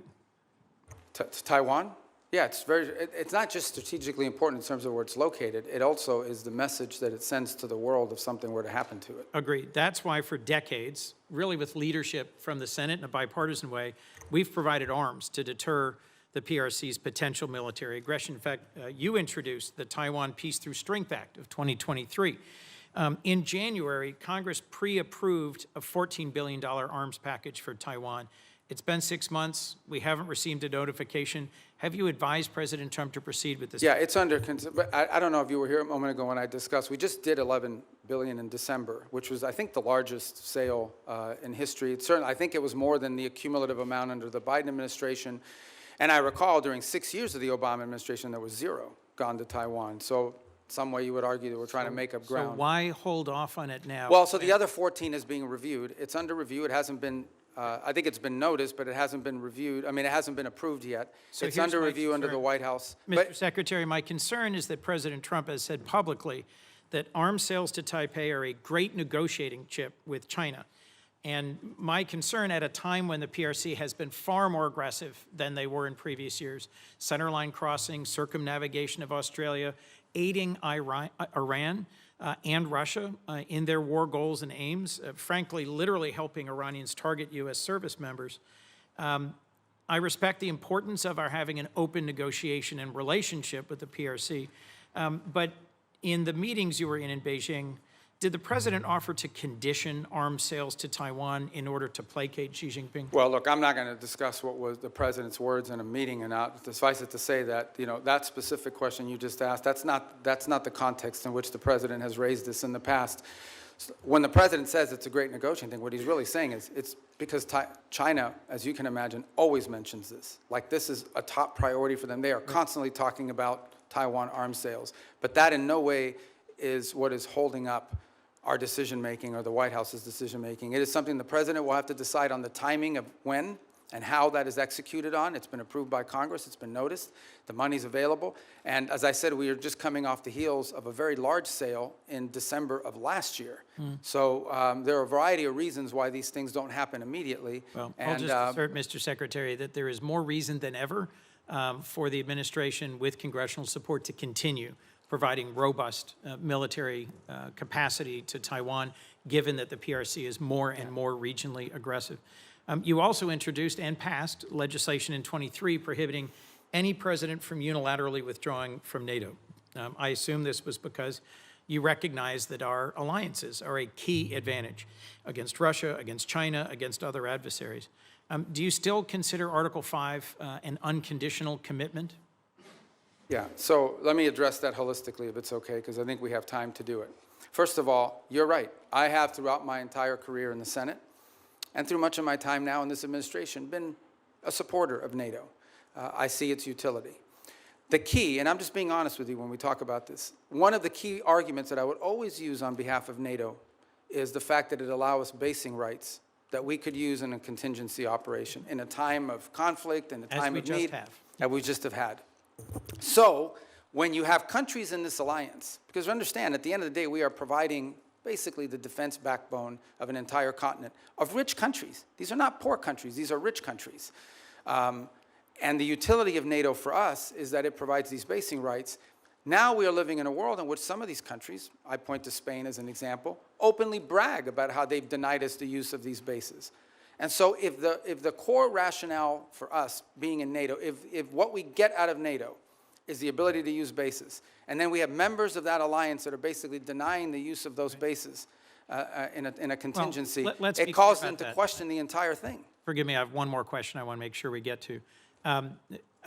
Is it not true that some of the challenges in our NATO relations have only come after President Trump threatened to seize territory from a trusted and reliable and No, I don't think contributing that's partner. fair. Yeah, I don't think that's fair. I think he publicly said both. I know, that but I don't he would think- use tariffs to coerce Denmark into giving up Greenland. Yeah, but just to tell you, look, if you go back and study the history of it, NATO tensions and debates within U.S. or whether we should be in NATO, in the 1970s, it was the reverse. It was the administration trying to stay in NATO and Congress trying to get us out. Yes. I happened to see a speech, they were playing it after he passed away on C-SPAN, Jesse Jackson at the 1988 Democratic Convention calling for the United States to get out of NATO. I So was these there. debates over NATO, you were at As that? was Joe Biden. Oh. Joe Biden didn't support that position then, and I know. don't support that position now. But Let my me move point to is a that these last debates question, about Mr. NATO have been Secretary. ongoing for a long time. There's about 1,100 vetted Afghan allies being held at Camp As-Salih in Qatar. And that includes 400 children and 150 family members of currently serving active duty U.S. service members. They've been stranded there for a year and a half. And there is talk of sending them either back to Afghanistan into the waiting arms of the Taliban or into war-torn and now Ebola-infected countries like the DRC. And these are people who they or their immediate family members served alongside U.S. soldiers at great risk. Can you commit to working with me and others in this body to support the relocation of these vetted individuals to the United States, especially those who are family members of currently serving U.S. soldiers? Yeah, I can't, first of all, as you know, we're under an executive order now after the National Guard attack here, and so that happened last year. So we can't admit any Afghans at this point into the country. That said, you just pointed to them being sent back to Afghanistan. Our goal, we've worked on this, and we'll work with you on it, Please. is we have talked to multiple countries. Now, I don't know of any single country that's going to take 1,000 people, but we've talked to multiple countries about taking several hundred of these people and allowing them to move to a safe location. As you know, we are operating under not just those restrictions, but broader restrictions about immigration into the United States after 25 million people entered this country illegally over a 4-year period leading up to this administration. president just But I'll work raised- with you to find the right places for them to go. We want that to happen.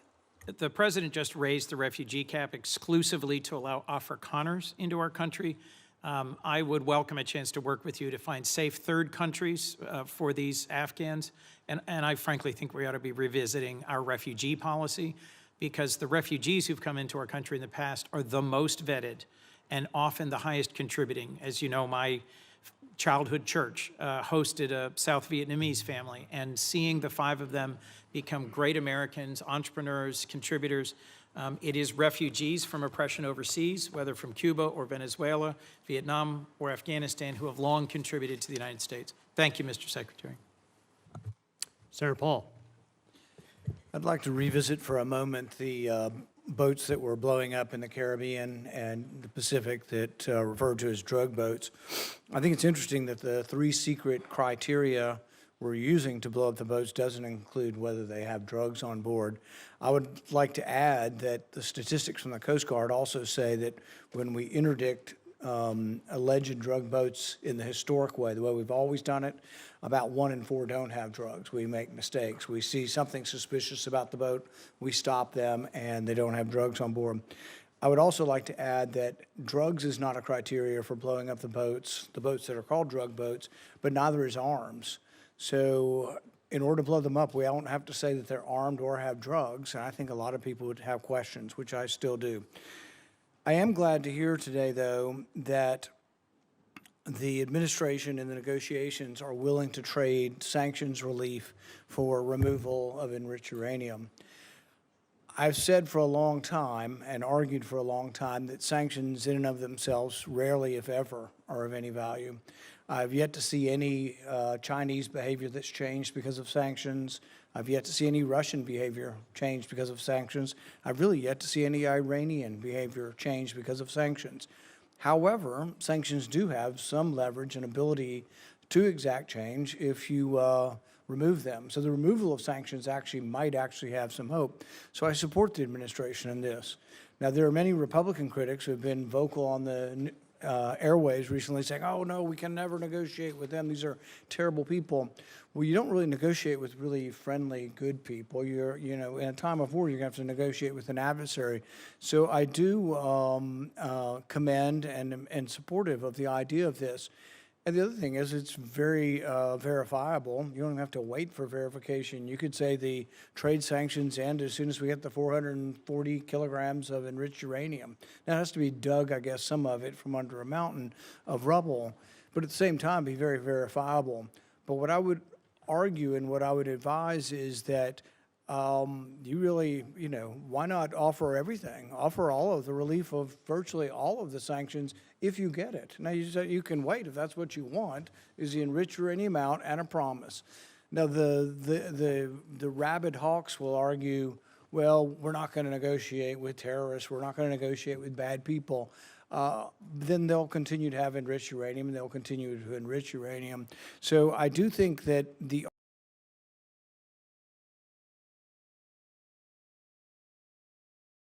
militarily obliterated their military. All of that is true.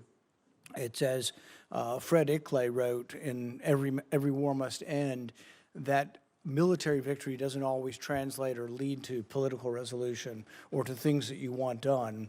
What we really want done is no more enriched uranium, and you don't enrich uranium, you give up on these hopes. But I would say that as we are looking at trading sanctions, you say there's some you can do on your own, there's some that are congressional.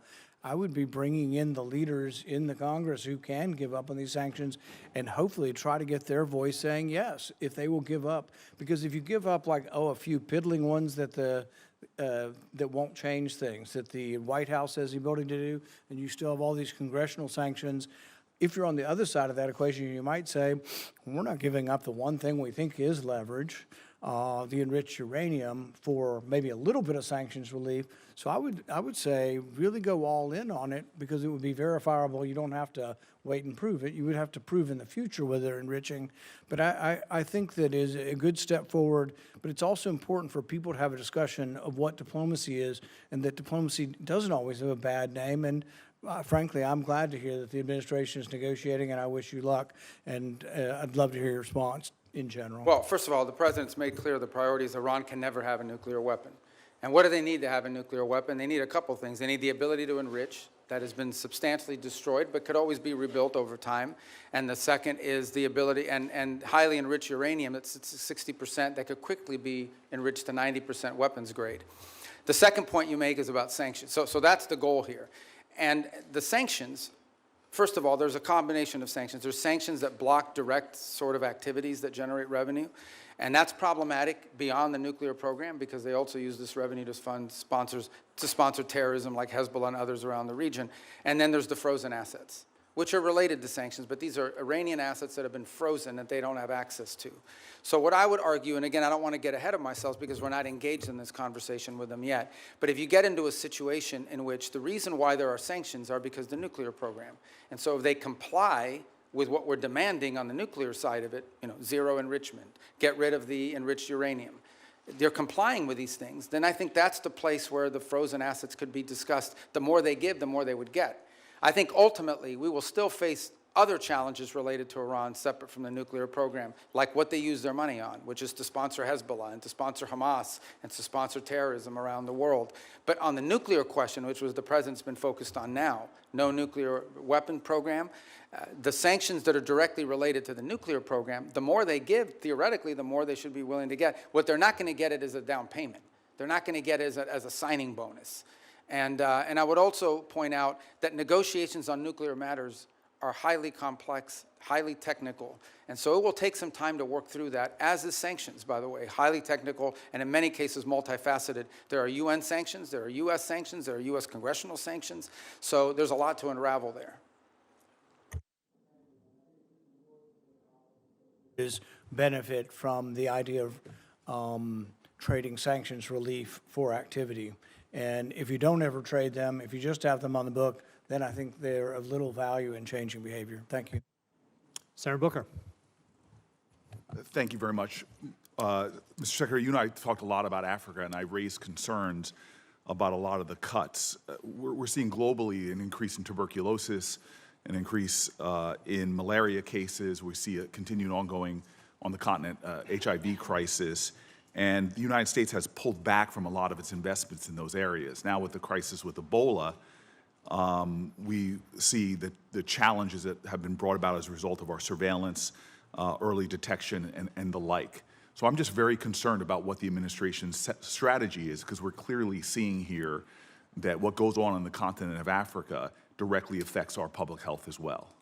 Well, first of all, I don't agree with that assessment. I mean, first of all, it's not about cutting back. The response here is not just how much money you spend, it's what results you're going to get. Now, let's talk about Ebola for a second.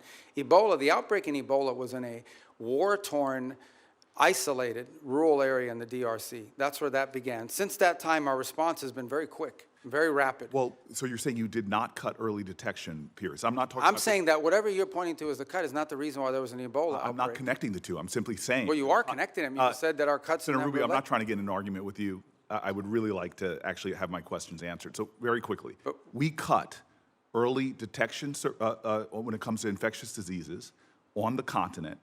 Factually, this is not an opinion. We made those cuts. We cut early warning systems on the continent. It had nothing to do with the Ebola outbreak. So I don't need to tell you, Secretary Rubio, that we're living in a place where an infectious disease crisis anywhere is a threat to public health everywhere. The United States has made major reductions in these areas that have put us more at risk.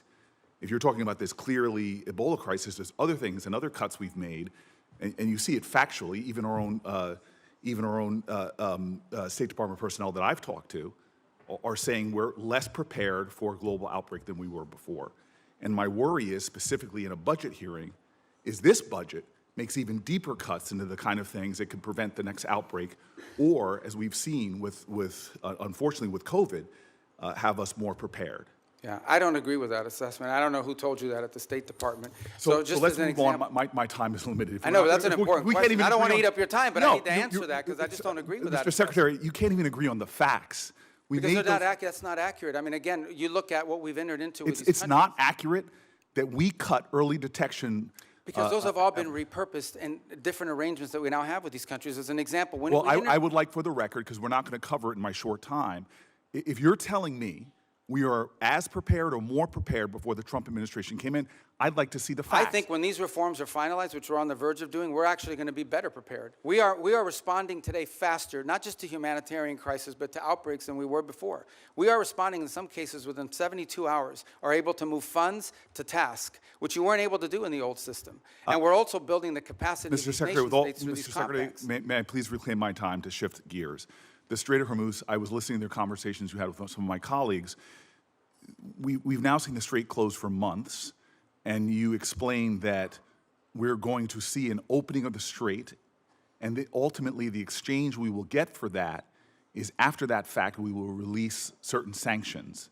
Is that correct? No, that's not what I said. What I said was that if they open the straits, we will lift our blockade. The straits and the blockade are what are interrelated. And so for the nuclear program, in exchange for getting rid of the fiscal material out of country, I imagine, is what the highly enriched uranium, we would release sanctions. Is that correct? Well, it's not just that. It's also their enrichment activity. They would have to, they would have to make very severe and significant concessions on what they intend to enrich in the future. And already with the March relaxing of sanctions, allowing Iranians to sell oil to the Chinese, estimates have been between $10 and $50 billion they got from that relaxing of sanctions.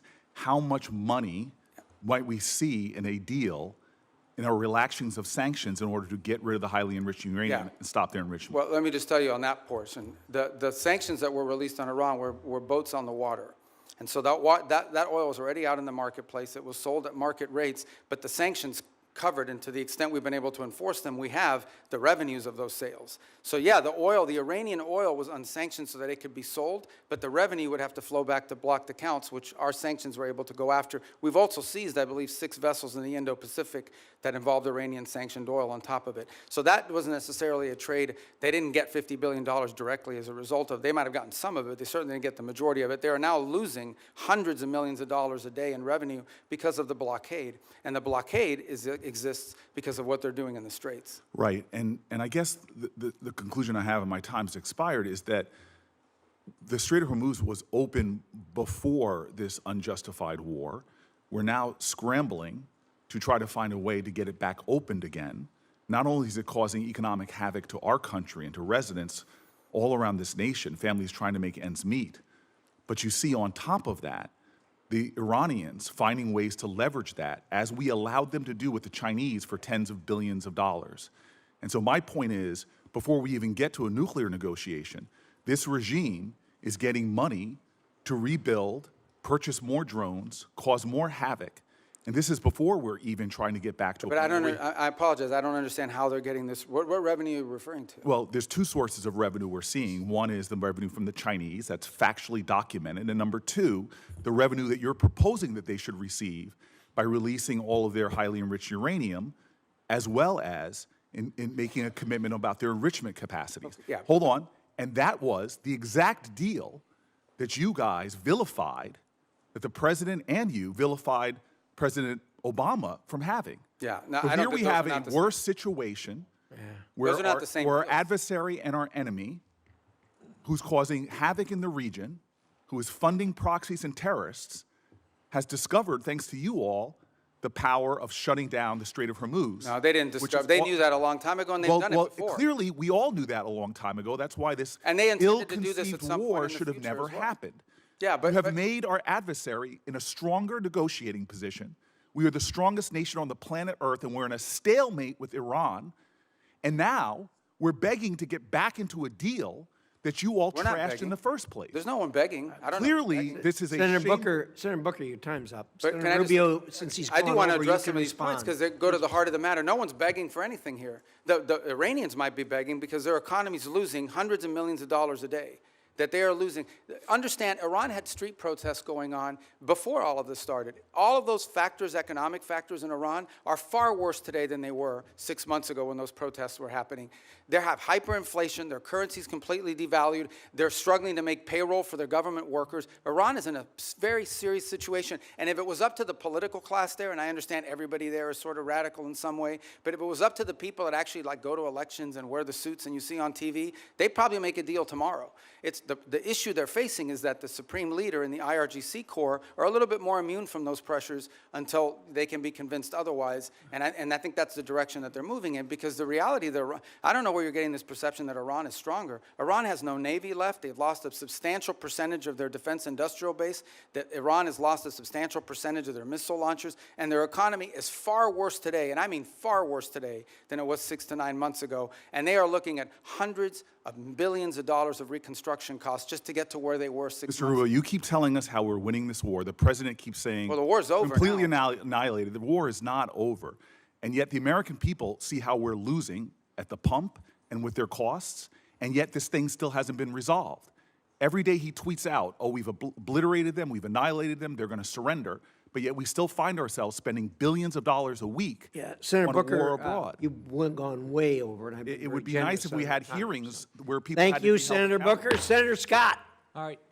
Secretary Rubio, so first off, do you think it's important to Americans that the Iranian regime doesn't have nuclear weapons and ability to destroy? I think it's important to the world. Yeah. The whole world. I mean, this question about the Straits is a great example. Imagine, the Straits gives them leverage. Imagine what nuclear weapons would give them leverage to do.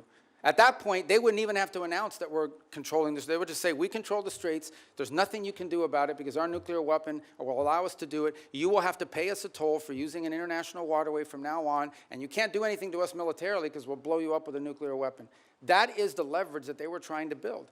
If they ever got a nuclear weapon, not only would they have a nuclear weapon, not only would they control the Straits, they would be able to act with impunity because you wouldn't be able to touch them. You wouldn't be able to do anything about them. I want to thank you for what you're doing. Let's talk about Latin America, which is, as you know, important to a lot of people in our state. So thanks for what you've done with both Venezuela and Cuba. Let's do Venezuela first. I think every Venezuelan I know is appreciative of what happened with Maduro. And I know you have a three-step process to get to democracy there. Can you talk about where you are? I mean, I know you've busted your butt to try to get Delcy Rodriguez to do the right thing. We still, unfortunately, have political prisoners not released. We still have oppression. So can you just talk about the process you're going through? Well, first of all, I remind everybody, what's today, the 2nd? So it's literally been 5 months. Right. Like, I know it seems like it was 10 years ago, but it's been 5 months. And I think Venezuela is in a better place today and in a better trajectory today than it was 5 months ago. Now, is it where it needs to be? Is it where it needs to ultimately wind up? The answer is, of course, no. Ultimately, In order to truly transition, they have to have multi-party, free and fair elections. But the conditions for free and fair elections are the following. First of all, you have to have a free and open media. And while you've seen independent journalists are now, for the first time, activated again, that has to exist. Political parties have to be given the space and time to organize. The National Electoral Council has to be reformed so that it has members in it that will actually accurately count the vote. You have to have certain conditions in place. I'm not telling you that's 5 years from now, but it's been 5 months, so I want to be relative to that. Here's what I can tell you. For the first time, certainly, since 20, whenever, in the pre-Chavez era, maybe ever, and certainly since the post-Chavez era, the oil wealth of the country is not being stolen. The oil wealth of the country is going directly to pay government workers, buy medical equipment, audited by KPMG. That's a significant advance. That's not a permanent situation, but that's a very valuable one today. You have seen reforms. You have seen, for example, the infamous prison, El Acoide, has been closed. You still have about 400 and something, what we determined to believe to be political prisoners, but you've had many others that have been released, including many high-profile ones. You've seen a systemic reform in individuals involved in their government, replaced by new people. Some we don't know well, others we know a little bit about, but certainly better than the people whose place they took before. You've seen a level of cooperation on a couple of topics that I actually can't even discuss in a setting like this, but be more than happy to talk to you about, any of you about, in the appropriate setting. And I think that's been a positive. By the way, you've seen the retrieval. The United States, with the full cooperation of the Venezuelans, went in and retrieved highly enriched uranium. They had highly enriched uranium in their country because of an old reactor program, not because of nuclear weapons or anything, and they wanted it out of their country. And we were able to go in and actually retrieve it along with the UK mission that went in with us and get it. We have a functioning embassy, and we have direct flights for the first time. Venezuelans are now able to go back, not just visit relatives, but begin to engage in the economic life of the country. All of that is to say, it's been 5 months, there is a lot more to go. This is not the direction we want Venezuela to be. But what I will say is that the Venezuela that's there now, under the interim authorities, does not pose the threat to the United States that it posed 5 months ago, when it was an open base of operation for Iranian operatives, for Cuban intelligence, and for others who used it as a base of operation against the national interest. But we have a lot of work to do. We are nowhere near where we want to get to there.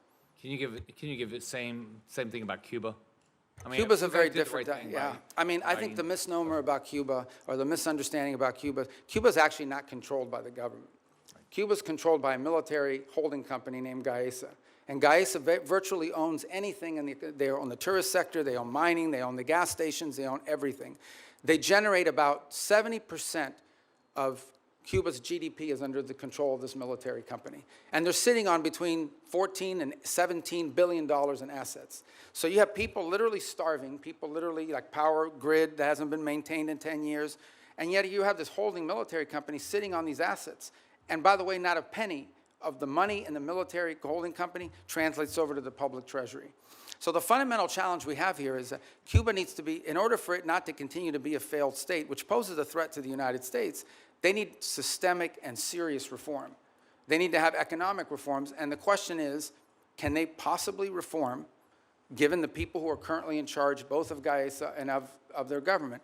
And I think the answer is they can. I really don't believe this system is capable of reform unless new people take over or a new mindset takes hold.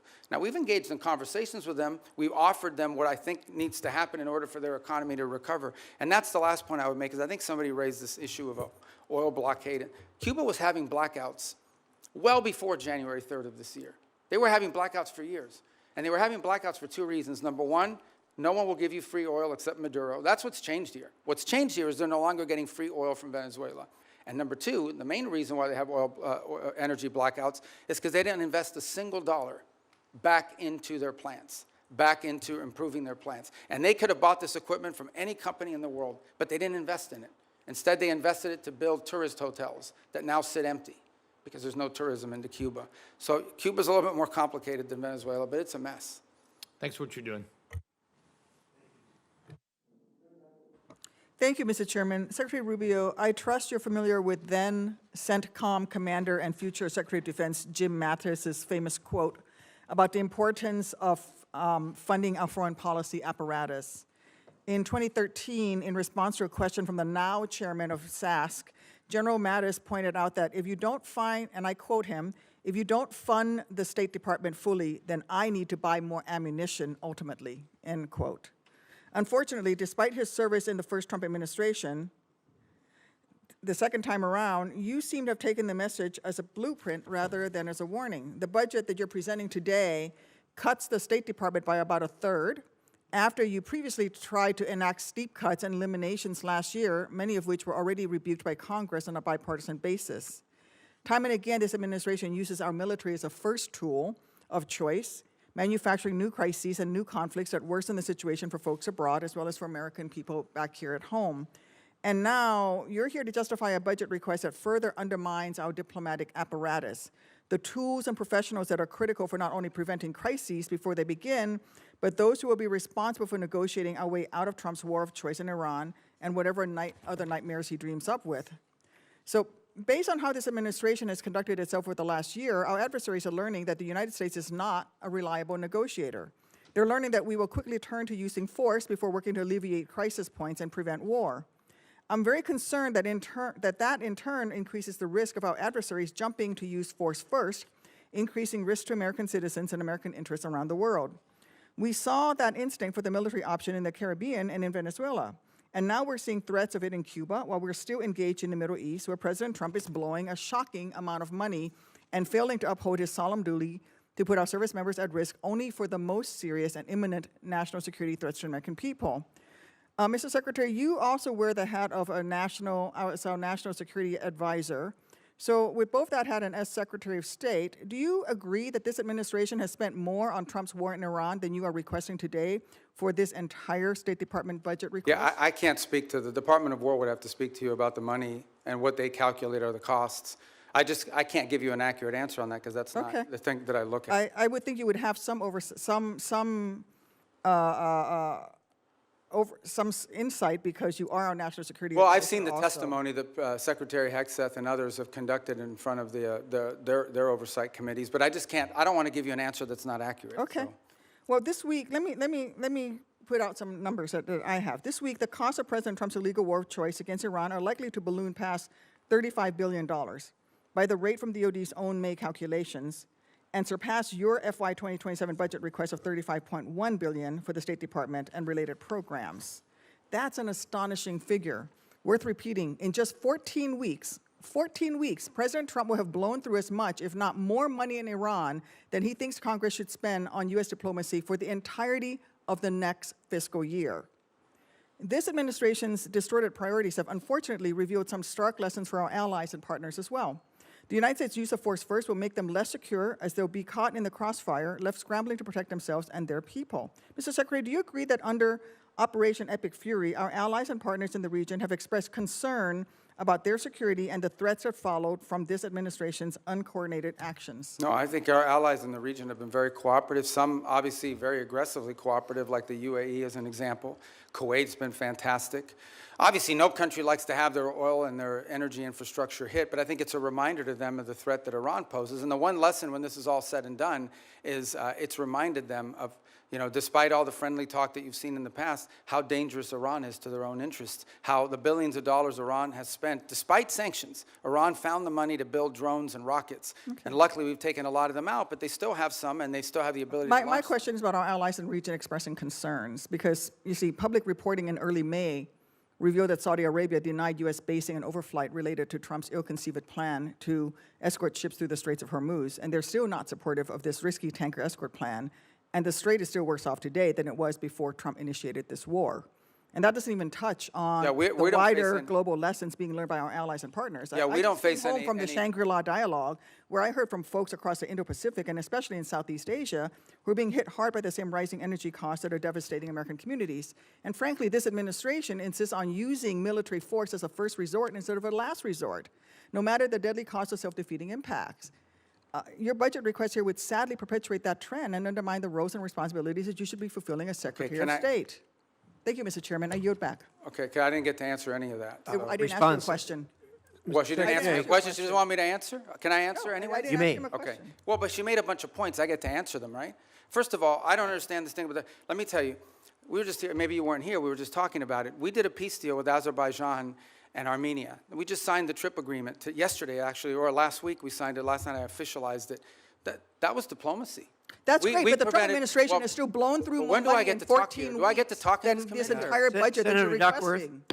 Senator Duckworth, I'm going to let Senator Rubio reply to the statements that you made at his request. Yeah, that's But we've got a hard stop at 12:30. Okay, but I know, but you said a lot of stuff. I get to answer some of it. have All at right, it. so the first is, the second is India-Pakistan. We ended that war. We were involved in helping broker that. Thailand, Cambodia, that's diplomacy.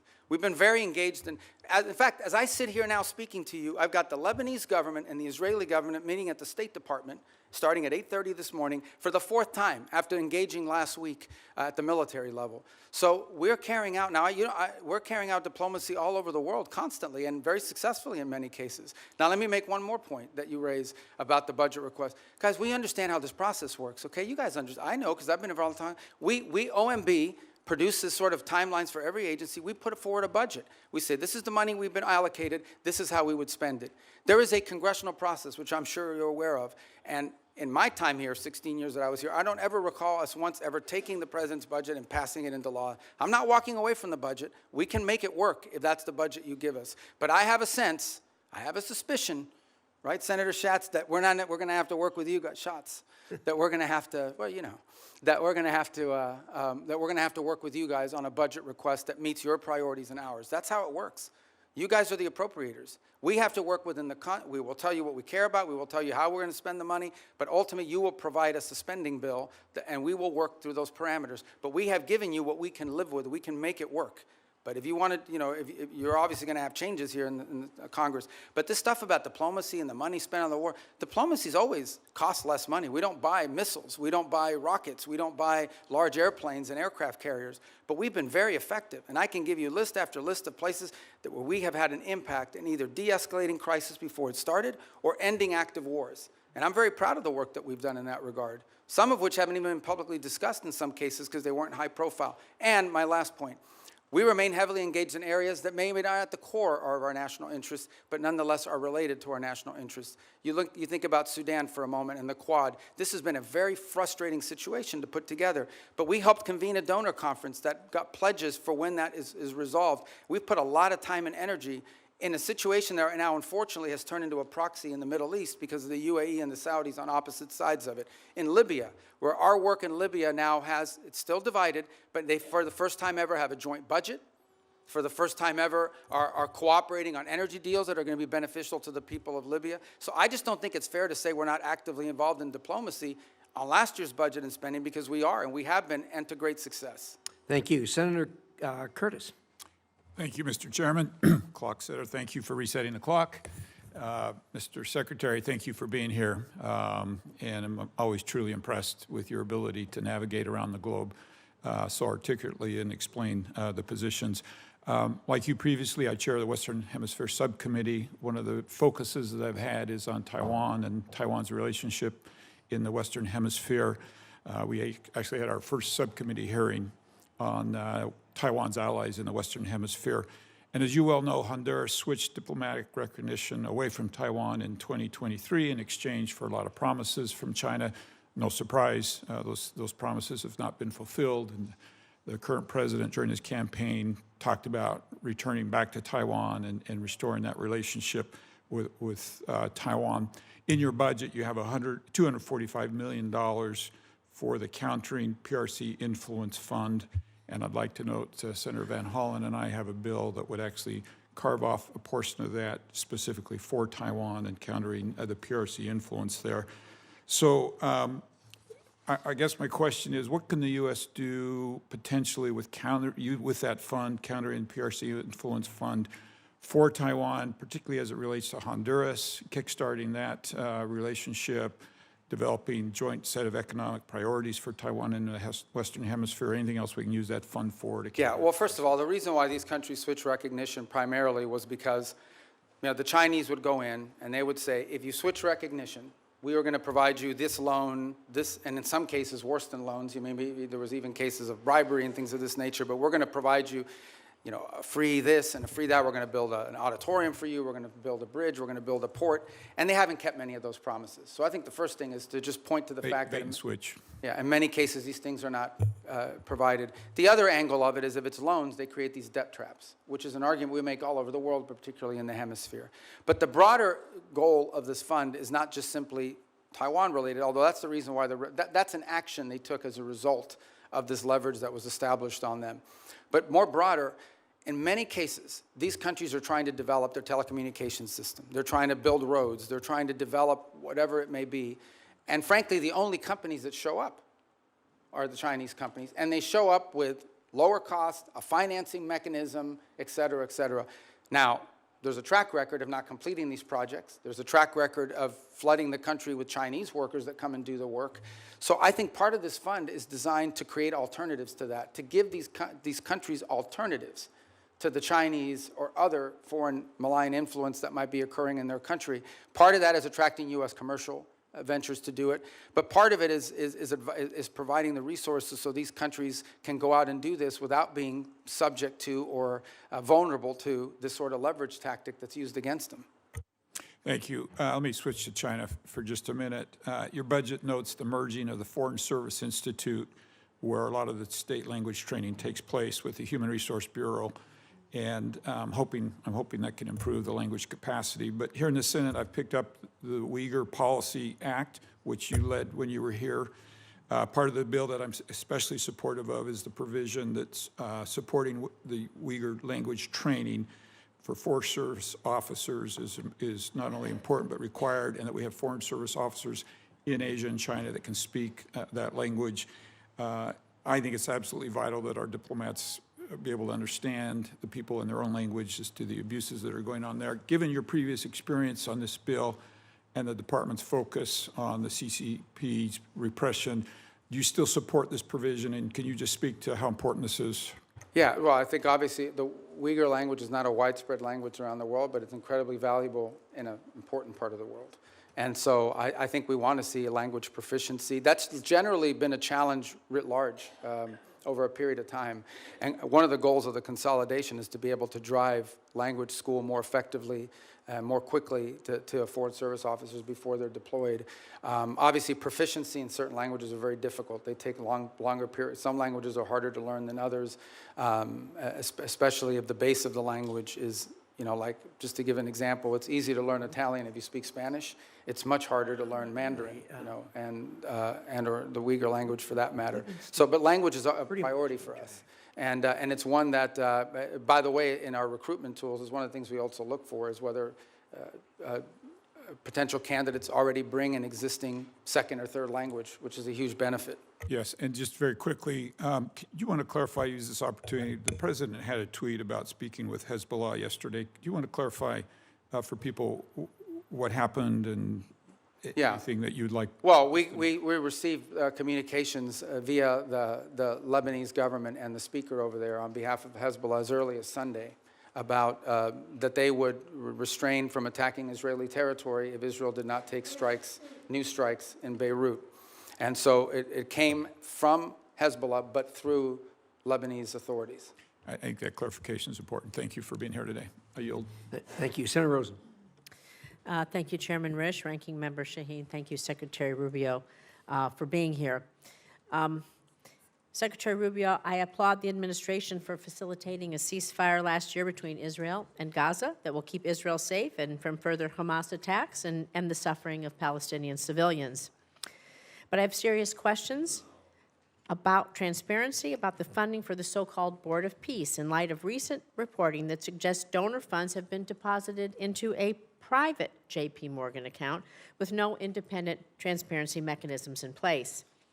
As a member of the Board of Peace, Executive Board, and Secretary of State, you should be in a position to provide us with some answers. And you, as a former senator, know our role here, trying to get answers, and my team's been asking for a contact with the Board of Peace for several months just to do our due diligence, but we've received no response. Can you tell me exactly who my team should be reaching out to, please? Well, I can now, because the Board of Peace has finally hired some staff. It's going to be a very lean operation. They're working out of the Institute of Peace Building.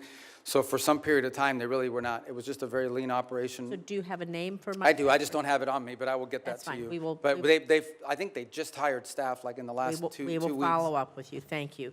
I have a few other questions. Can you tell me how much money is in the World Bank administered Board of Peace Fund?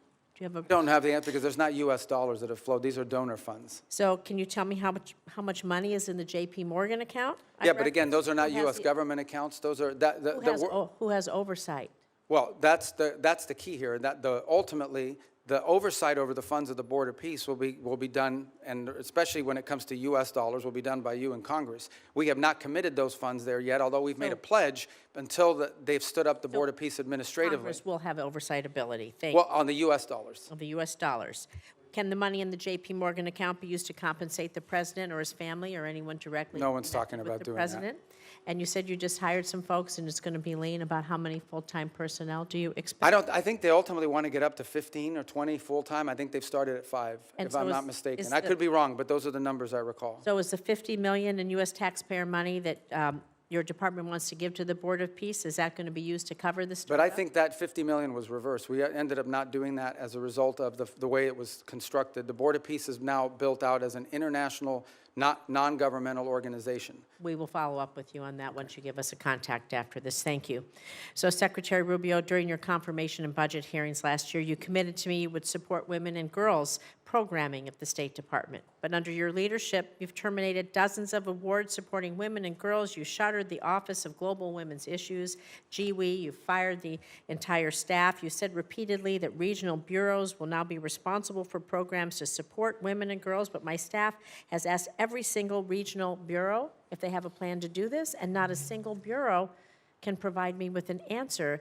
And so, Secretary Rubio, I'm just so disappointed. I want to believe that, you know, you didn't lie to us, lie to me, and so I want to give you an opportunity to explain how women's issues have been integrated into well, the I don't regional know- bureaus. Do we have an outline? I don't know of the who's plan? telling you that at the regional bureaus, because that's not accurate.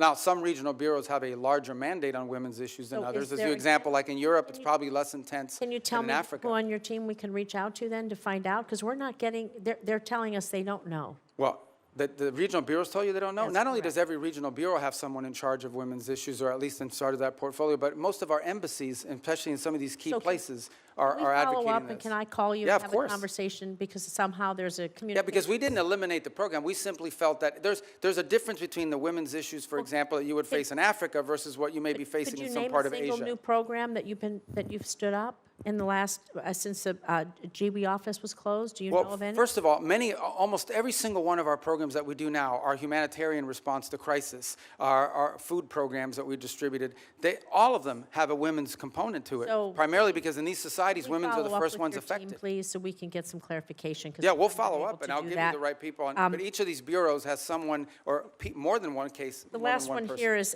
there is a International Women of Courage program. You and the First Lady have championed. Are you going to commit to maintaining that? The which one, I'm sorry? The Women of Courage program.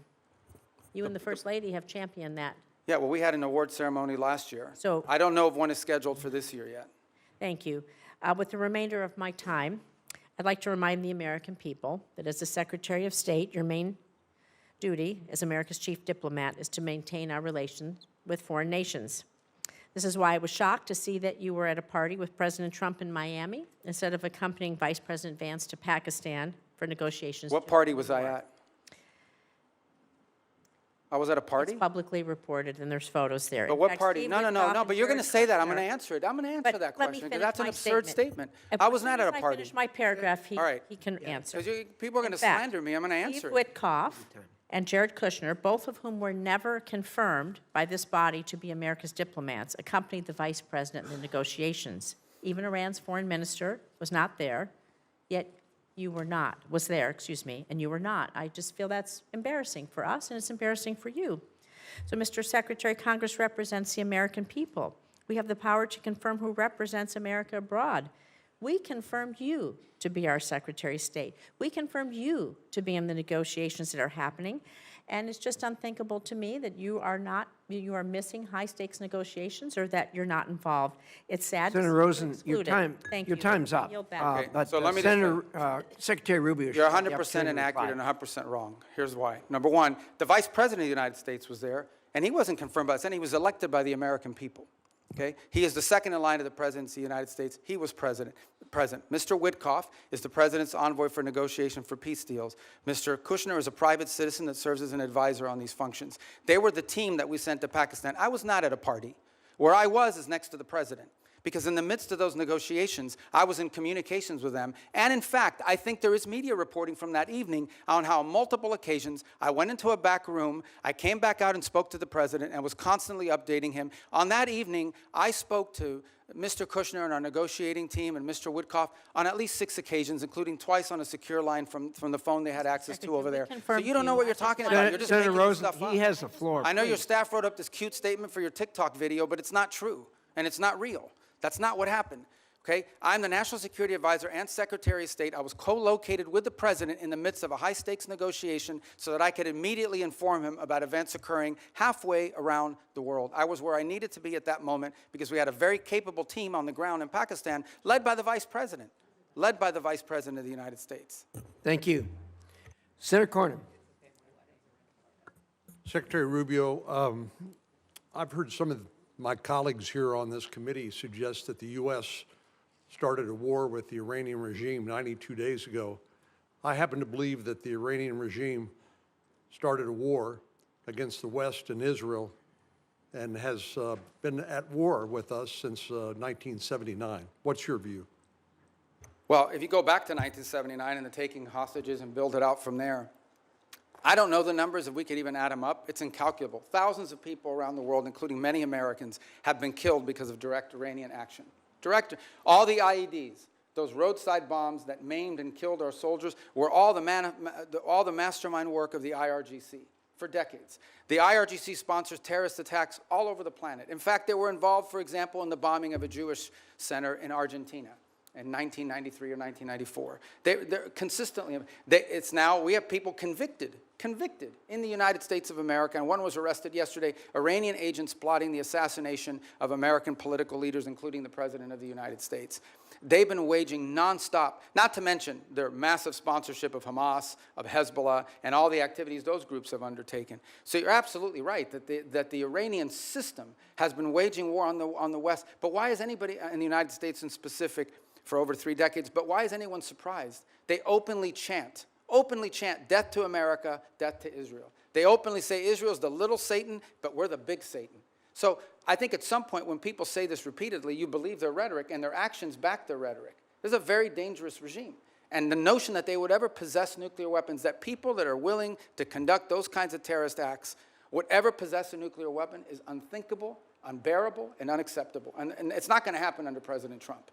So ever since since the Iranian nuclear program started, and they basically blocked the IAEA and others from doing the inspections that would be required in order to monitor their use of enriched uranium, we've had presidents, Democrat and Republican, say that a Iranian nuclear weapon was unacceptable.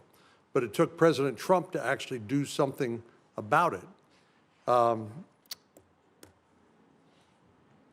It shocks me to hear some of our colleagues suggest that there was not an imminent threat from an Iranian nuclear weapon. You and I both sat in the same skiff on the Senate Intelligence Committee. We won't talk about the details, of course, but we knew that they continued to enrich to the point where they could produce a nuclear weapon within a specified time. There's some debate about how long that breakout would take, but the idea that an Iranian nuclear program did not present an imminent threat to the United States, to me, is just ludicrous.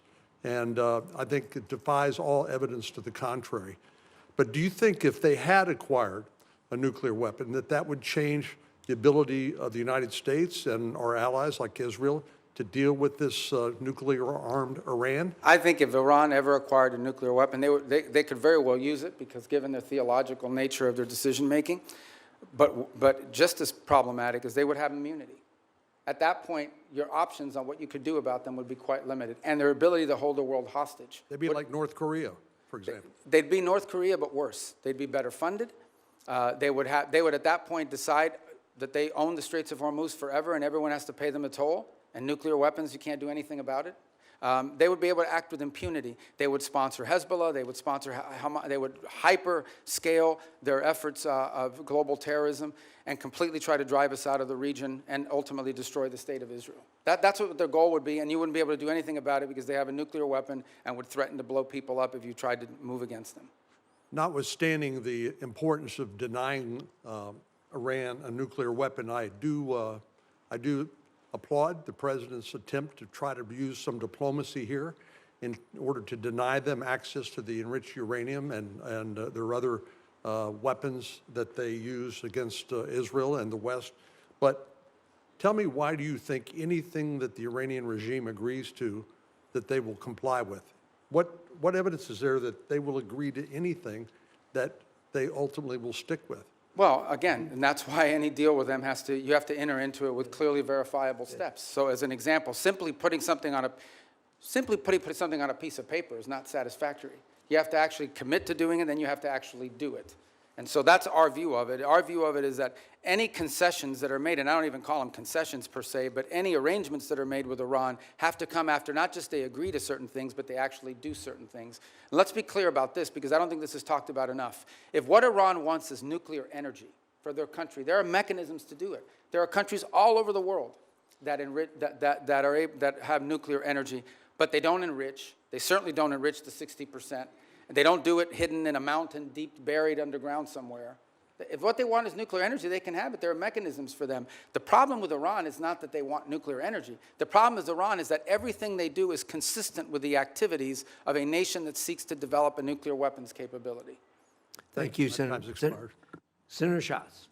Thank you, Chairman. Secretary, thank you for being here. Tomorrow, I'm going to have you in the Appropriations Committee, and we'll walk the list that we talked about a couple of weeks ago on a conference call, so I won't cover that. I want you to sort of answer the China watchers who saw that visit to China and saw that NVIDIA is now going to sell H200s. I understand that's not our highest technology, but it's better than what China has, and that's why people are worried. And that, I mean, it's pretty plain that the president violated one of the 6 assurances. I understand that the ambassador and you and others have sort of followed up to kind of smooth the edges, but I mean, it's pretty clear. He says, we discussed arms sales in great detail. It depends on China. It's a very good negotiating chip for us. So what do you say to China watchers who say they got some pretty good deliverables and we didn't get much? I don't see the trip. There were some deliverables, you know, the purchase of additional Boeing aircraft, which of course is beneficial to the Chinese as well, but helps our company, some of the agricultural concessions. But the trip was largely, for the most part, about the fact that the 2 largest, most powerful countries in the world have to have direct interaction with one another. And this was an opportunity to do it. He will reciprocate by visiting the United States later next year. Separate from that, and I don't know if you were here at the outset in my opening statement, or maybe it was in response to one of the questions, I think 2 things are clear. Number one is that we're entering into a period of strategic stability that I think serves the interests of both countries, because the last thing we want is a largely destabilizing event in the Indo-Pacific. But the second is that there are clear differences of priorities. There are clear irritants in that relationship that are longstanding and that are going to be long-term. As in, critical minerals dependencies, things of this nature. So it's one of those relationships that's going to require very deft diplomacy and mature decision-making. Sure, and this is why I like our engagement. Like, that makes sense to me, but it seems to me that if the main objective is to kind of touch gloves and initiate conversations, then why give away any of the things that they're already seeking in exchange for essentially nothing? I mean, you're basically saying it's better to talk than not to. It's better to engage than not to. It's better to be in a period of stability than not. I agree with all that. I just don't understand why we would want to sell them our second best chips, and why we would start to at least complicate the question of our assurances regarding Taiwan. I'm going to move over. We're going to stay in the Asia-Pacific region. The Marshalls, the Philippines, and Tuvalu have declared a national emergency on their energy situation. South Korea says its energy crisis is a war-like situation. you've been around a long time on this committee and now as secretary. It is always the case that something in the Middle East undermines our ability to project power in the Asia-Pacific region. But it's not just a question of opportunity cost and attentional challenges. Now we're talking about our allies in the Asia-Pacific region really taking it on the chin with energy costs because of the Strait of Hormuz. What do we say to them? Just hang in there? Yeah, no, a couple points. It's one of the steps that we've taken and some of the things that we've done around the world, whether it's the release of strategic reserves, whether it's not popular, but, we got questions about here earlier today, but making available for a limited period of time both Iranian oil on the water, though they don't enjoy the revenue of it, and some of the Russian oil on the water as well.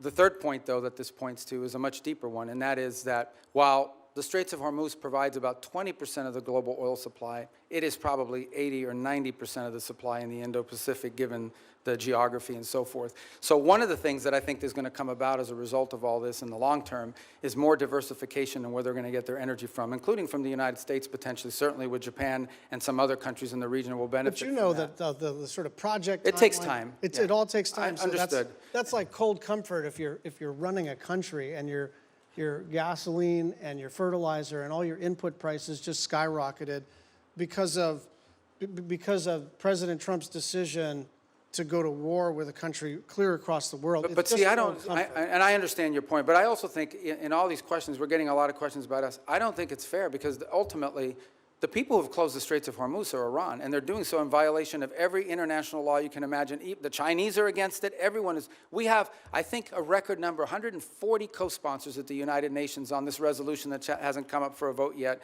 to condemn what they're doing and to reopen the nobody's Straits. defending what Iran is doing. I think what we're saying is this was not just predictable, it was predicted.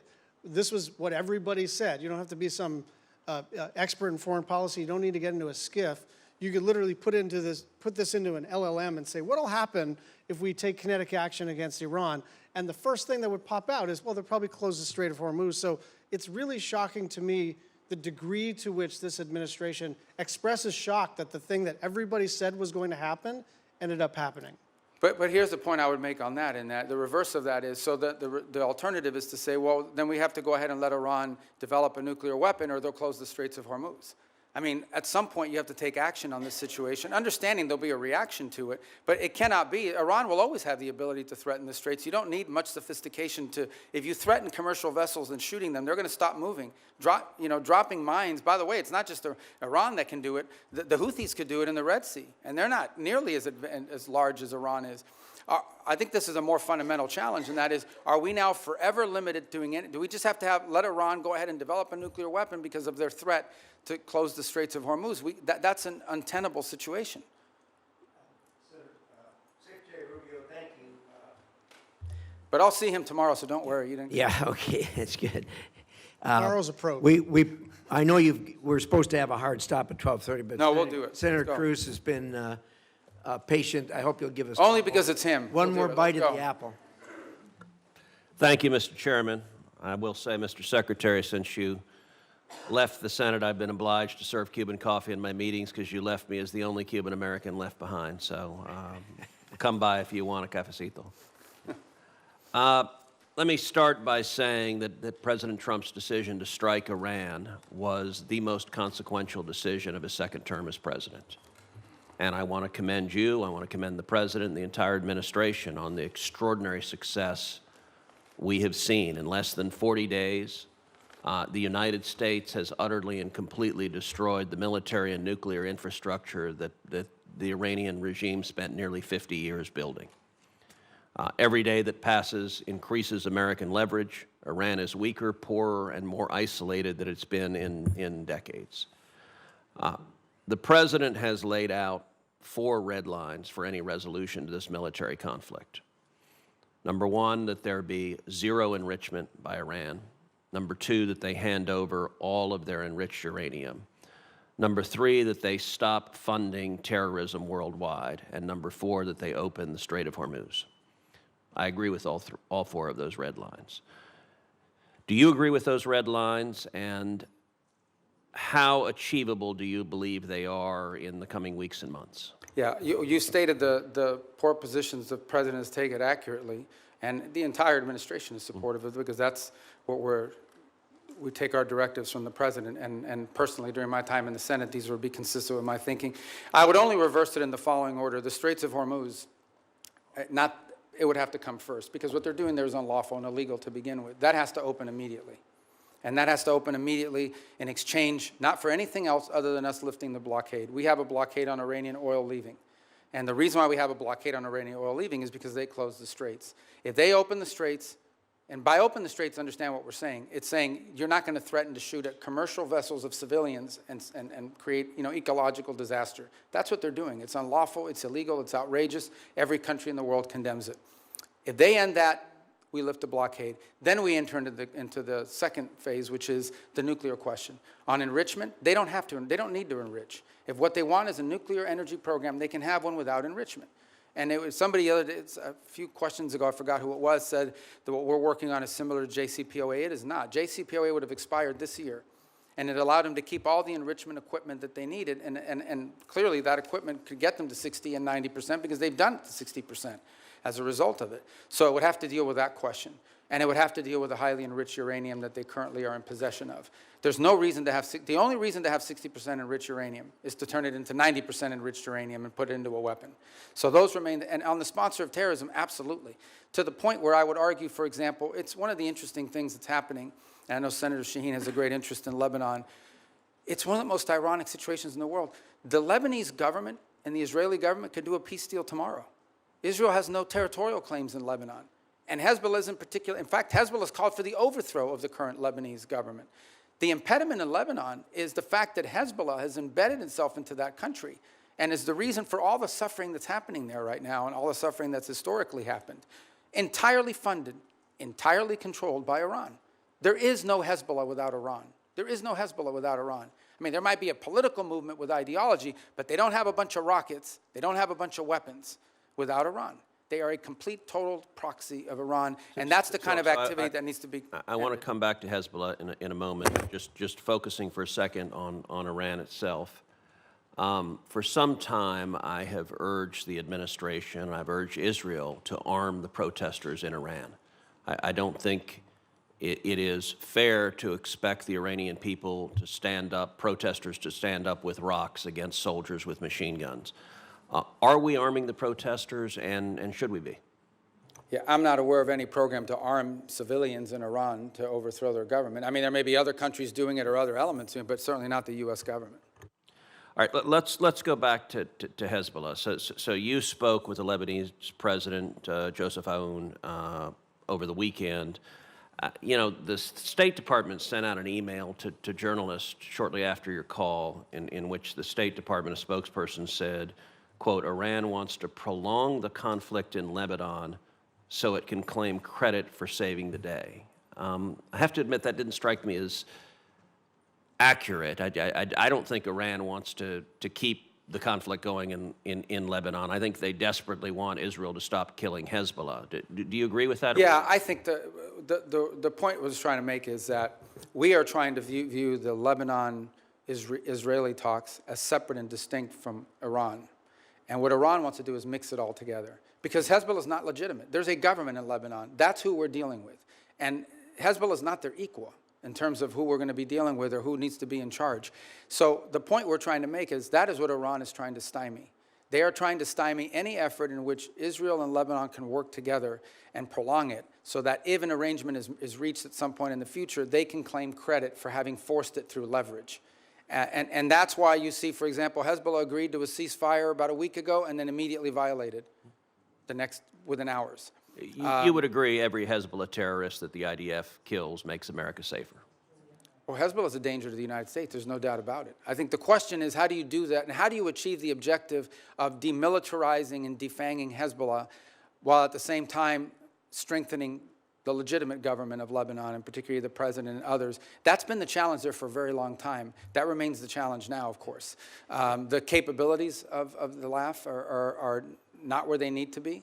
But there are also elements within the LAF that are not who they need to be because they've facilitated in some cases and cooperate with Hezbollah. So it's a very tricky situation. But I point you back to two things that have happened in the last few months. Number one, the Lebanese government expelled the Iranian ambassador. because of Hezbollah. The Iranian ambassador says, I'm not leaving, and you can't make me. Okay, that's number one. The second thing that's happened is just a week ago, Hezbollah openly called, went on and said, they openly called for the overthrow of the Lebanese government. So no one here should be under any, Hezbollah is not just an enemy of Israel and an enemy of America. Hezbollah is an enemy of Lebanon and of the Lebanese people. Thank you. Thank you. Thank you, Senator Cruz. Senator Rubio, you've been very generous with your time. We appreciate that. For the information of the members, the record will remain open until the close of business tomorrow, June 3rd. With that, the committee is adjourned.